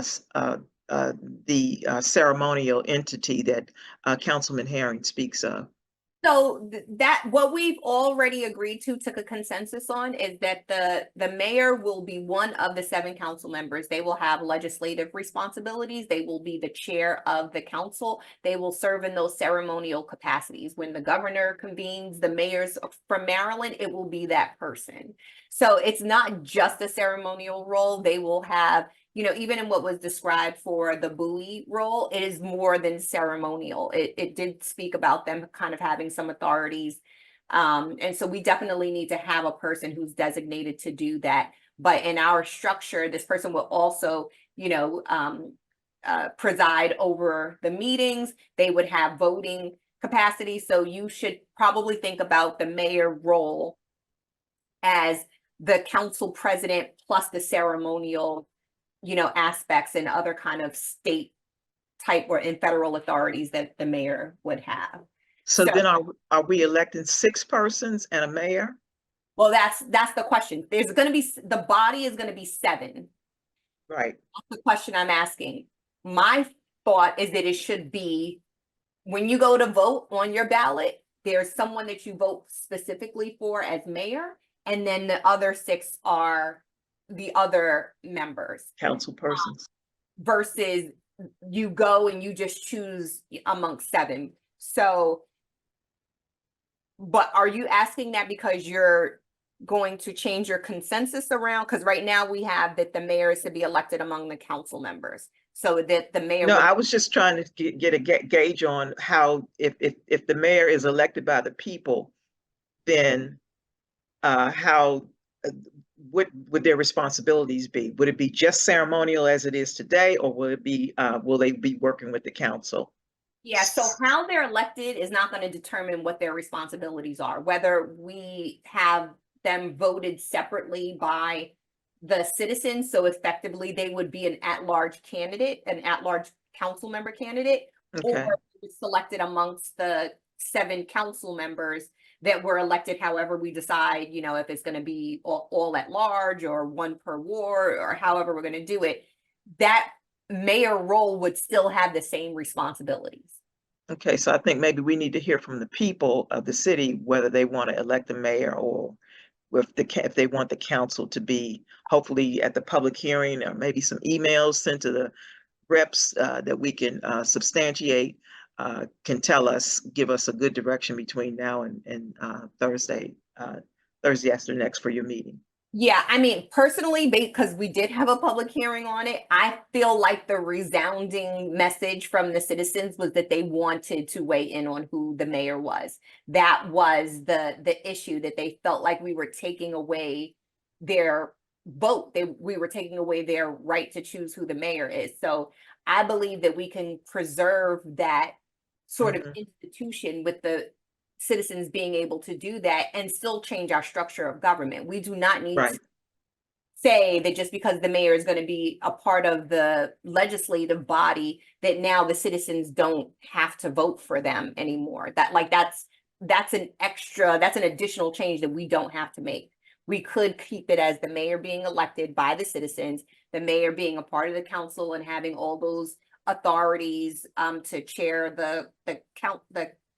chair the meetings, have a right to vote, be the ceremonial head, be the point of contact for, state, federal, whatever. They're not connected in that way. Like, we don't have to do that. Okay, so every year for the 4-year term, every year you'll elect a new mayor amongst the body, or it'll just stay the mayor that the people elected? I mean, that's what we need to decide. I feel like the title of mayor, whether we want to say it's ceremonial or not, the title of mayor does have significance. And I think changing every year, the mayor, I mean, even if you think about the signs for the city. This says the city of Glenarden has the mayor's name. Are we going to change that every single year? That doesn't, that really doesn't, to me, make sense. I think that we should continue to elect the mayor apart from the other 6 council members, and that person should be elected for the 4 years, because that was the expression of will of the citizens when we did have the public hearing. It is the most consistent with, kind of what our structure is now. It allows the citizens to have that voice, and it doesn't impact the anything else. The 6 council members will still be elected, but the question now is how will we compose those 6 council members? Will they be all at large, 2 for each ward, 1 for each ward, and 3 at large? 4 at large. So, I'm sorry. Thank you, Council President. Thank you, Councilor Jones. I am only 1 vote.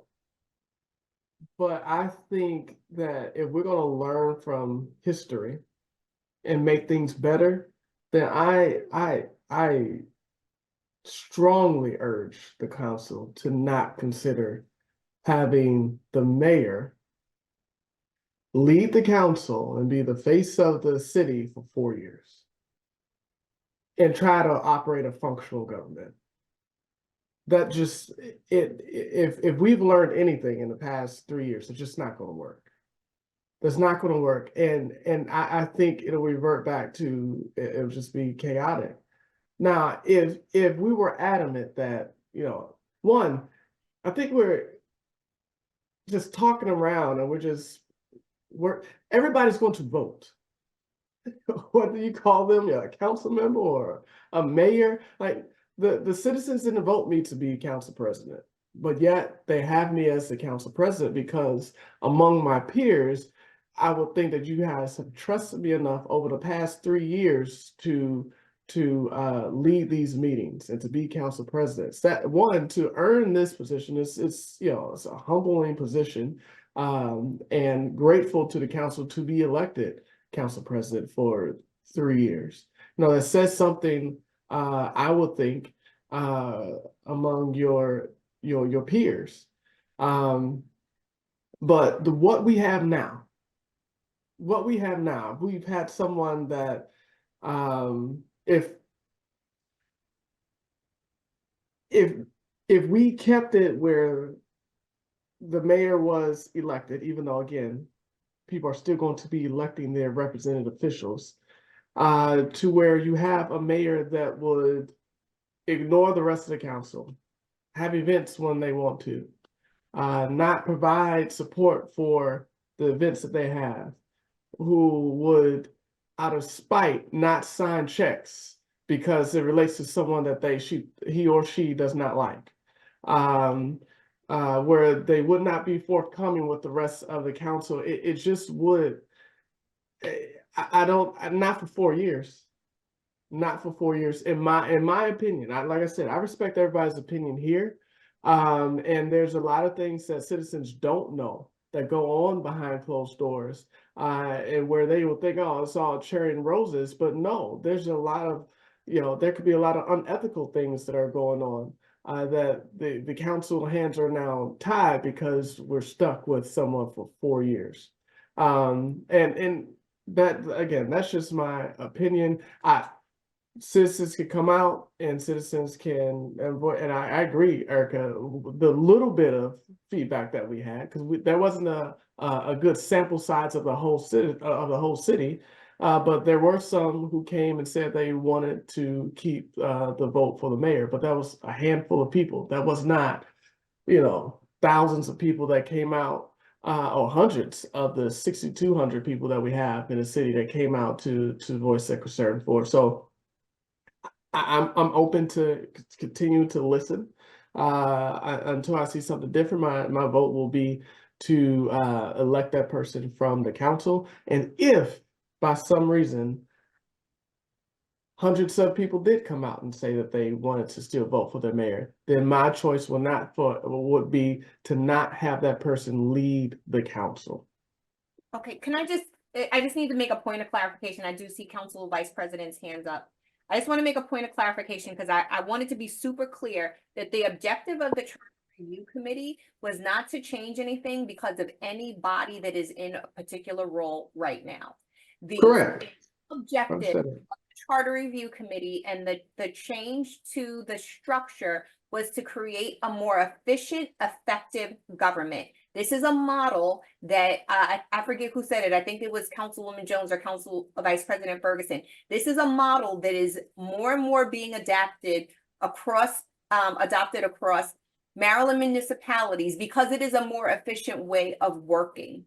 The municipalities in Maryland are not like Washington, D.C. or New York City, where there is truly enough representation and resources, et cetera, for a council and a mayor and a manager to operate effectively.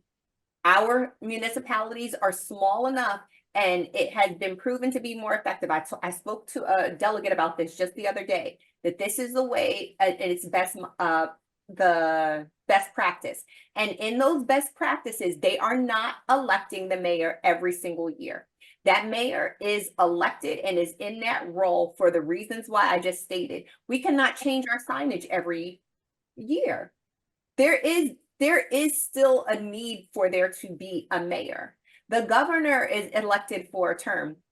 The governor calls on the mayor. There are associations, et cetera, that the mayor is to be responsible for. And if we're talking about being efficient and effective, if there's possible turnover every single year, that's almost the opposite of being efficient and effective.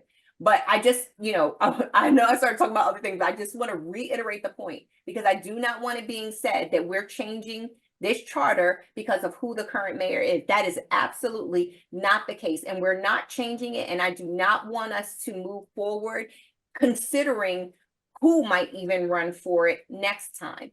The purpose of this change in the charter is to make a more efficient operation and structure for us so that the city can operate more effectively, irrespective of the individual people who may or may not be elected to those roles. So just briefly in response, my decision is not based on any one individual. My vote is simply based on what works. As you stated, Councilwoman Fareed, that more and more people are going to this model. I agree. And there's a reason why they're going to that model. It works better. When you have separations, look, I was one of the council members that said that, look, whoever is in the mayor seat, whoever it is at a disadvantage because there's nothing there for the mayor currently to do. And I agree with giving the mayor some voting rights on legislation to have the mayor be a part of the government and not off to the side. I think the current structure is why there has been the government has not been operating efficiently for so many years.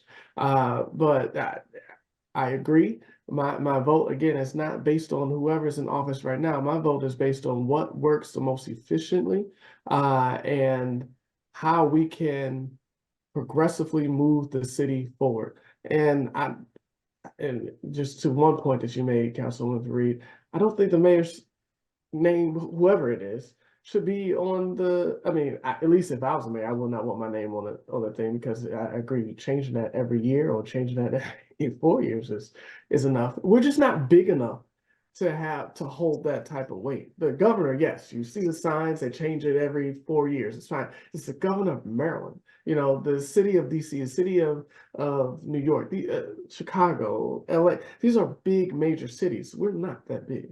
I know, so sorry. I'm sorry, that would make us inconsistent with every other municipality. Even the tiniest of municipalities have that information. So when people are passing through Glenarden, coming down MLK, they're not going to know. That's fine. That's fine. That's just my personal opinion.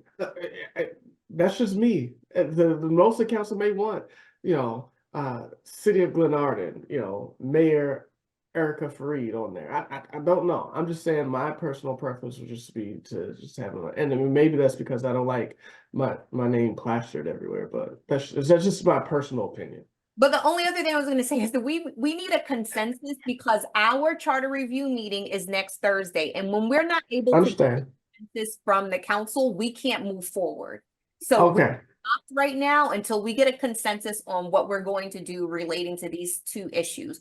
One, how will we elect the mayor? Two, how will we have how will we represent the city with okay. So let's go Vice President Ferguson, and then we'll just do a consensus and move on. And I see Councilman Herring's unmuted too. So Vice President Ferguson, and then Councilman Herring, and then do a consensus. Well, as far as the mayor, whether we do it by voting the mayor separate, which I do remember there was a handful of people that said they preferred to do it that way, or whether we do it out of the council, I don't think that it would have to be mandatory that, I mean, I wouldn't think that whoever the mayor was chosen out of the council, it should automatically be a 4-year seat for that mayor, just like it's a 4-year seat for us being council members. I mean, we don't have to every year do that. If they're going to be the mayor, then it is automatically whoever it is will be the mayor for that duration of that term. But I don't. Let's see. The other thing I was thinking too is that we're talking about the mayor, we're talking about the council. I think again, maybe we need to sometime reiterate whether it's next week in the public meeting, what is the role? I mean, you know, as far as the city manager is concerned, city manager council. We're talking about the role of the mayor, and then of course the council do what they do, but so they can understand what the difference is. And I do agree that, and I've heard that this is the way to go as far as this city manager council form of government. And just as far as the sign, the name being on the sign, as far as I know, and I may be wrong, but I don't remember ever a mayor being put on there. That was just this mayor put her name on that on the entry signs. That wasn't a normal thing that was done by the mayor. So that was just by preference. So that doesn't have to be a practice. If it did happen to switch every year, that Councilman Herring can correct me if I'm wrong, but I don't ever remember seeing a mayor's name on those boards. Okay. And just a point of clarification, because I want to. We've been doing this charter review process for a long time. We have already taken a consensus on the fact that, so this is not under question right now. We are moving to a mayor, to a council manager form of government. Mm-hmm. We've already took a consensus, and we've already put it in the proposed changes for the charter, that this person will not be elected every year. They will be there for 4 years. We've already done that. So please, can we not go back and relitigate stuff that we've already done? Because that will require us to go back to previous sections in the charter and change.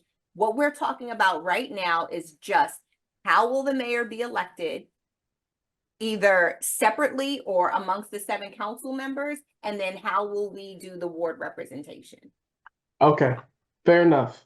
So we'll hear Councilman Herring, and then we'll do the consensus, and then we'll move on. Yeah, I just want to say, and Councilwoman Ferguson is right. We took the names off of the entranceway signs because we don't need them on it. But again, we need the reason why we're where we are right now is because we tried to do 2 types of government: a mayor, city manager, council form of government, with the strong council, weak mayor, trying to appease some people for this and some people for that. And so we got a mixture, we got a hybrid government, which isn't efficient. And that's where we're running into now. So my thing is, we need to just, like I said, I mean, when I talk to people, they're fine with voting for all council members. That's it. And the council picking a mayor from amongst themselves, because right now the mayor actually really has no power really at all right now. And they really can't do anything. And again, all the successful governments, a lot of the successful governments have the council, city manager form of government. And I don't see where we really need to. Sometimes you just got to just make that move and see how it works. Again, I think it'll be more efficient. I think things could flow much better without a lot of interference. And like I said, I'm not talking about who's in office or who's not in office. I'm looking at down the line and in the future on how the government is going to function when it comes down to trying to get things done in the most efficient way possible. Again, city manager, council form of government, I don't think we should. I think we should just select the mayor from amongst ourselves, and it could be a ceremonial position and move on and try it out and see how it works. I mean, again, it isn't something that can't be changed, but I just feel that right now what we have isn't working. And to throw the mayor, voting for a mayor in the mix again, we're going right back to where we were before. So we're just kind of putting a Band-Aid on what we already have and trying to fix it that way. So. Okay, so All right, thank you. we have two so far. Council president for mayor being elected by the council, Councilman Herring, mayor being elected by the council. All right, Councilman Jones, where do you stand? Mayor elected by the council. Okay, and Vice President Ferguson? I had to step away. What was? It's either the mayor being elected by the council or the mayor being elected by the people. Council. Okay, so All right. here we go. Mayor to be elected among the council members. Now for the ward members. I mean, for the council members. Representation. Representation. Yes, so Councilwoman Jones, what did that mean, representation? One ward member for each ward and the rest at large. Okay, so how we have it right now? Yes, ma'am. Okay. Sorry, Council President, I just took over. Go ahead. Tired of my mom. I know. Councilman Herring? Oh, you know me, I'm 2, and 1. 2, Stick with 2, that. and 1. Vice President Ferguson? One ward and rest at large. Okay. Councilman Fareed, I don't think I'm fine with 1 per ward and 4 at large. I'm also fine with 1 per ward and 4 at large. Okay, great. So that's how we're gonna move forward. Now we have a follow-up question. Just since we're going to say that the council members are going to select the mayor and we're going to do 1 per ward with 4 at large, are we saying that any of the council members can be the mayor, even if they're a ward representative? I would like that. Yeah. I think so. All right, we got it. Thank you. So that means it's pro tem? It means it's pro tem? Mayor pro tem is like the vice president. So Okay. mayor is the mayor and mayor pro tem is the vice president. Okay, so the council president will not be the mayor unless the council comes to a consensus to say this is what we want. Well, they effectively are. So how we did it in the charter was wherever it said council president, we've just replaced that to say mayor. So every responsibility that the council president right now is what the mayor would do. And the mayor pro tem would do what the council vice president does. Councilman Herring, you say something? Yeah, Mr. President, I would like to ask that, this is an important issue, and I would like to ask that they reach out to the other 2 council members that are not in here just to get their opinion on it so that they can have a say. I mean, I'm not making a difference, but I think on an important issue like this, everybody should be heard from. Oh, okay. Okay. All right. So we'll make that a small topic of discussion at the regular session to hear from the other 2. Our charter review meeting is on Thursday. We can just do an email and ask them. Well, we already got a consensus, but I'm just saying. Yeah, we have a consensus. Yeah. Yeah, you got. Okay, thank you. Okay. All right. Now we're going to move this forward. I think we already spoke about opera funds for gold room renovations. Is there anything left to be said on that? Mr. President. Yes. So, I mean, whatever renovations they're going to be done, I hope we're going to see them before they're done. Yes. Before anything put into place. Okay, that's it. All right, thank you. Yes. All right, next up is the data center. Ms. Habita, did you want to touch on that? Yes. Okay, the schedule for the planning board is, they need a letter from the city no later than February 27th. The planning board meeting is March the 14th. So in terms of what's planned for the old Landover Mall site, the 89 acres is planned for a data center that would be, as I understand it, 4 buildings, and it would be housing and secure facilities, rows and racks of all of the switches, storage systems, servers, routers, and security devices, and supported by power and cooling systems, backup generators, and cabling plants, which is typical for a data center. The questions that council needs to consider is in terms of the timing of this, you have an opportunity for the public hearing to have Mr. Hatcher from representing the Lerner family. He's their legal counsel. Give a presentation at the public hearing and invite the citizens to, be able to ask questions at that public hearing. And Mr. Hatcher has indicated to me that he is willing to come on the next public hearing date, which is next Tuesday. The questions that you may want to ask on that public hearing is how many employees are going to work in the facility? What are the hours the data center would be open? There are going to be 4 of them in 4 different quadrants and 4 different subdivisions. Will they operate, will the buildings operate in shift work? Are they going to be open 24 hours, 365 days a year? If the data center operates 24 hours, how much traffic will there be on Bright Seat Road? There is in the subdivision plans Evart Street on the this side of, no, the other side of Woodmore. There's an Evart Street, and then there's an Evart Street that appears on the subdivision plans. It was, my understanding, was previously considered for a connecting bridge to Woodmore Town Center. It was never built because the price tag was too high. By the developer considered it to be too high. So the question is there any discussion, any thought about any kind of connection over EVARTs between the two, between Woodmore Town Center and the data center?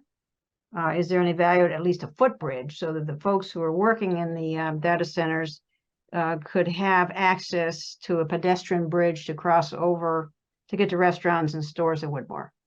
All of those questions are ones that I came up with, and you probably will have more. But what I'd like to have from council's consensus to accept Mr. Hatcher's offer to come and make a presentation at your public hearing next week. He's agreed to come.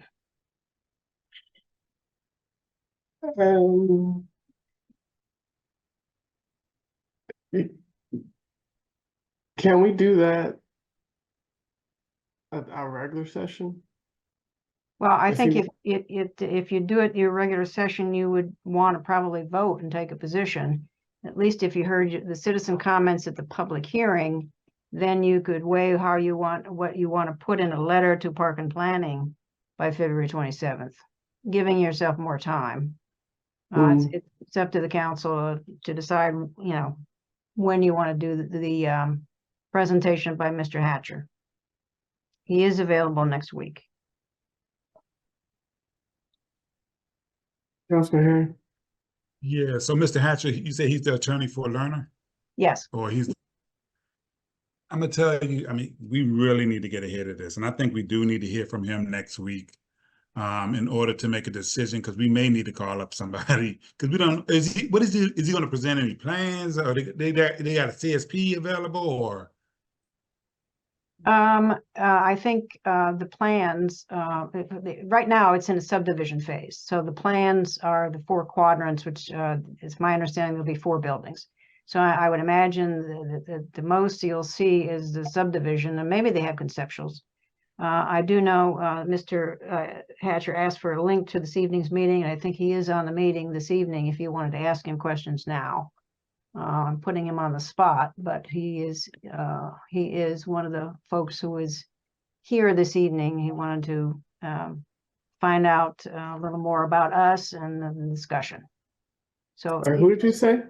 Mr. Hatcher, Chris Hatcher, asked to have a link to the meeting this evening. He is on the Zoom call. If you wanted to ask questions about any of the questions that Mr. Herring just raised. If he's on, I would like to know. Yes, he's here. Chris Hatcher is listed. Mr. Hatcher?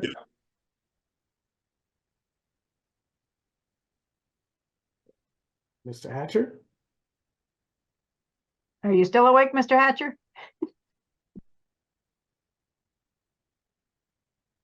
Okay.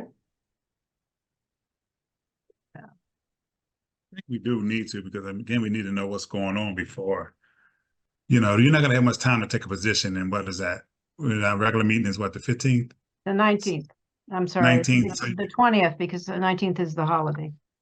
So you'd have to you'd have to do, you only have 7 days to come up with a, what's it called? I think we need to hear from him now so that we can actually discuss it. Okay. So we'll keep it next week. On the public hearing? Yeah, at the public hearing. Okay. We should have time then anyway, so. Okay. That's all I had for that. Wanted to. Okay. The drawings are available, and they're available by drop down, the Dropbox rather, because they're very large. But that land, that's not in Glenarden proper, is No, it is not. It's just outside. Okay. Yeah. All right. So it'll give us this council a week to develop questions and we can address them next week. Okay. All right.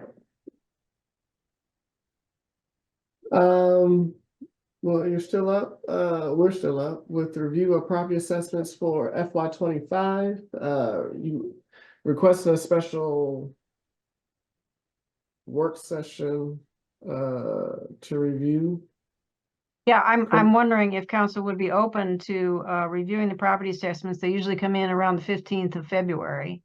There's a good portion of the revenue that the city has, it comes in the form of real property taxes. And so you'll get a picture based on the numbers that we receive. If you're willing to do it at your regular meeting, just to have that information shared. What I would like to see is some direction from the council in terms of, well, if the numbers are pretty low, then we probably know the direction that council will go in. If they're kind of high or assessments or increase, or they're in the middle kind of thing. Since a large portion of the revenues is coming from property taxes, that would give us some indication of what we're looking at for the next fiscal year. Okay, and how long do you think? I don't think it will take long to look at the numbers. The numbers will be what they are, and then the discussion can be held in terms of how council feels about the tax rate in the coming year, based on if it's a 2% increase, it's one thing. If it's 10 or 15 or whatever, then it's another picture. So if we get them on the 15th, if we could get them on the 15th, that'll give council some time to look at it before the 20th. And if council is not ready, then we can set a date for either that week or early the following week for a remote session. But I don't know. We'll see how that goes. Because I don't know if full separate meeting will be warranted, or if there aren't. I mean, because we're not going over the whole budget, we're just going over it just. Right. Investment, so let's plan to put that on the agenda for the regular session. Okay. Thank you. Mr. President, Councilman Henry. Ms. Hobbit, have we gotten the cost of your tax rate calculation sheet? We will get that when we see the assessments. It comes as a package, so it'll be coming in around the 15th. Okay, okay. We're gonna call them to find out if they're on schedule, because that's usually when it comes in. Okay, so yeah, so could you just make sure that the council gets that, just to Yes. be, yeah. Okay. All right, thank you. Thank you, Councilman Herring. Next up is the police building. Mr. Herring, you're up. Okay, yeah, I'm really concerned about this police building. I'm not sure. I mean, I guess my concern is, again, we're going for this bond bill and the state's talking about budget issues. And I think that we should be farther along than what we actually are. We got $400,000 grant and we have nothing really to show the state that we're ready to move forward and build this building. I think when we got the $400,000 grant, we should have already had an architect on board to give us some type of architectural designs. We should have a place set, because again, when it comes down to situations like this, when the state starts talking about budgets and tight budgets, they're going to look at the programs or the projects that are really ready to move forward. Right now, we actually just really have a conceptual site plan and an idea. And I hate to see them, they submit a bond bill for $2 million. I'm almost sure we probably won't get that.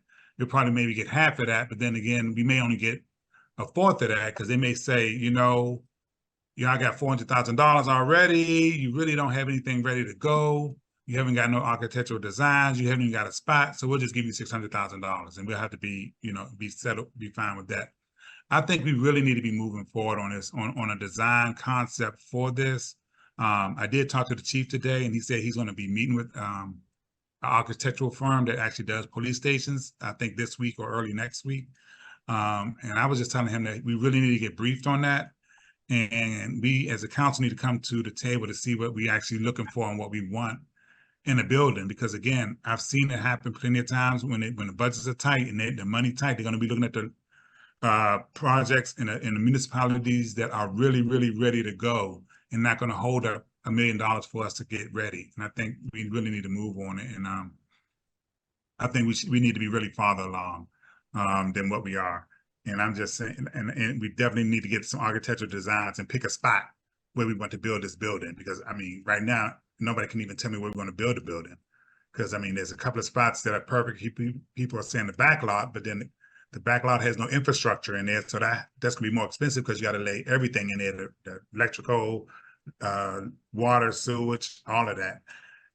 When we got some other spots that are already ready to go. So, I mean, these are the decisions that we really need to make and we need to move on. Even if we get an architect in there, they're gonna want to know where you want to place the building. So I think, in order to get, I hate to see it, we only get a fourth of what we're asking for. And instead of being able to start building in 2 years, we're going to be looking at 4 years down the road or 5 years down the road, because we haven't gotten all the money. And we got to remember that the first 400,000 we got, the clock is already ticking on using that. So I just, like I said, again, I just want to see us get something done, but I don't want to see it get stalled, because, we're sitting still again. And I actually told the chief he really need to really look at getting an architect online, see what they're looking at, and meeting with the council to see what we want. Because again, it comes down to the council, because it's a public building. We got to be all up in the mix of this with permits and designs and everything else. So, and that's all I wanted to bring up. Okay, on that. I agree, and we can move forward. The chief can give us a report. Actually, in his in his report and during a regular session of just how the meeting went, and we just make sure that we're collectively pushing this forward so we can get across the goal line. All right. Last one is for last one is for you, Councilman Harry. Yeah, ethics board. We need to get somebody on the ethics board. And and council members can also appoint also. So I think we just really need to get a full complement of people on this ethics board. I think we have 3, but I think we need to make sure that those 3 are up to speed on what they need to do and what their responsibilities are. Because again, you know, some things probably need to be brought to them for their review. And I think we need 5. I think we need to find a full complement of members. But again, it isn't just up for the mayor to appoint. The council, and I made sure that was put in legislation that the mayor or the council can appoint members to the ethics board, and we need to move forward with that. I see issues, and I think there need to be some review on some of these issues that's coming down the pike. Okay. All right, and that's it. Thanks. All right. Thank you, Councilman Herring. I'm in agreement with you. And I think collectively we can, you know, garner some support or some volunteers and, you know, push it forward. All right, Councilman Jones. Yeah, with the ethics board, didn't we just receive a person that wanted to be on the ethics board? What happened with his requests and resume and things? Council President. Thank you. Yes, Council Clerk. We actually received 2, and I passed it on to council, but I didn't get a response. So there are actually 2 people that have expressed a desire, and one of them actually did include their credentials. Okay. Well, if council can review those, and we can make a decision on those.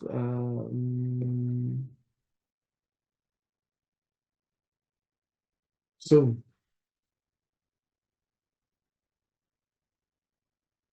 Okay, but doesn't mean it's gonna work out, so we still should keep our ears open for, you know, qualified candidates who want to be on the ethics committee.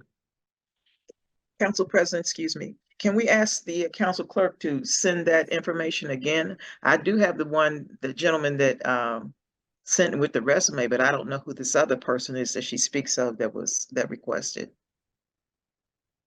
Thank you. Thank you.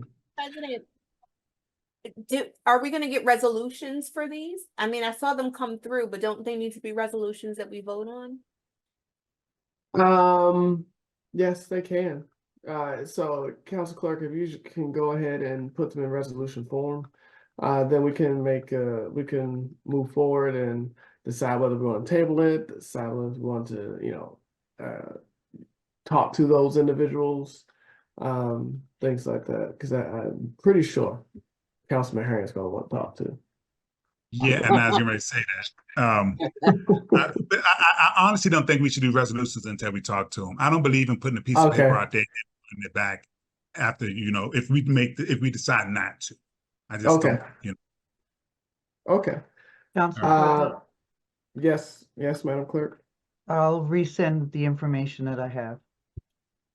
Thank you. And then we can reach out and schedule some time for those council members who want to be involved in speaking with the candidates. Set some time to speak with the candidates. All right. I haven't said that. That is the end of our regular agenda. We briefly have to go into closed session to discuss a legal matter. So, and the council reserves the right to go into closed session anytime during a public meeting, which we are going to vote to do now. I'm sorry. Yeah, I mentioned that. So just want to make sure I cover all of the Opens Meetings Act requirement. The reason to go into the closed meeting is to discuss legal matters. So is there a motion to close the open session and go into closed session? So moved. Is there a second? Second. Any discussion? Council Clerk, did I miss anything? No, sir, you did not. Okay. Councilwoman Jones? Yes. Councilwoman Fareed? I can hear you, Councilwoman Fareed. Yes. Councilman Herring, Yes. Vice President Ferguson, Yes. and Council President is a yes. Thank you, citizens, for joining our meeting. Our next meeting is next Tuesday at 7 p.m. in the Gold Room, which is our public hearing for people to come out and voice their opinion on pending legislation. So look forward to seeing you there. Outside of that, this is 10:46 and the open portion of this meeting is now closed.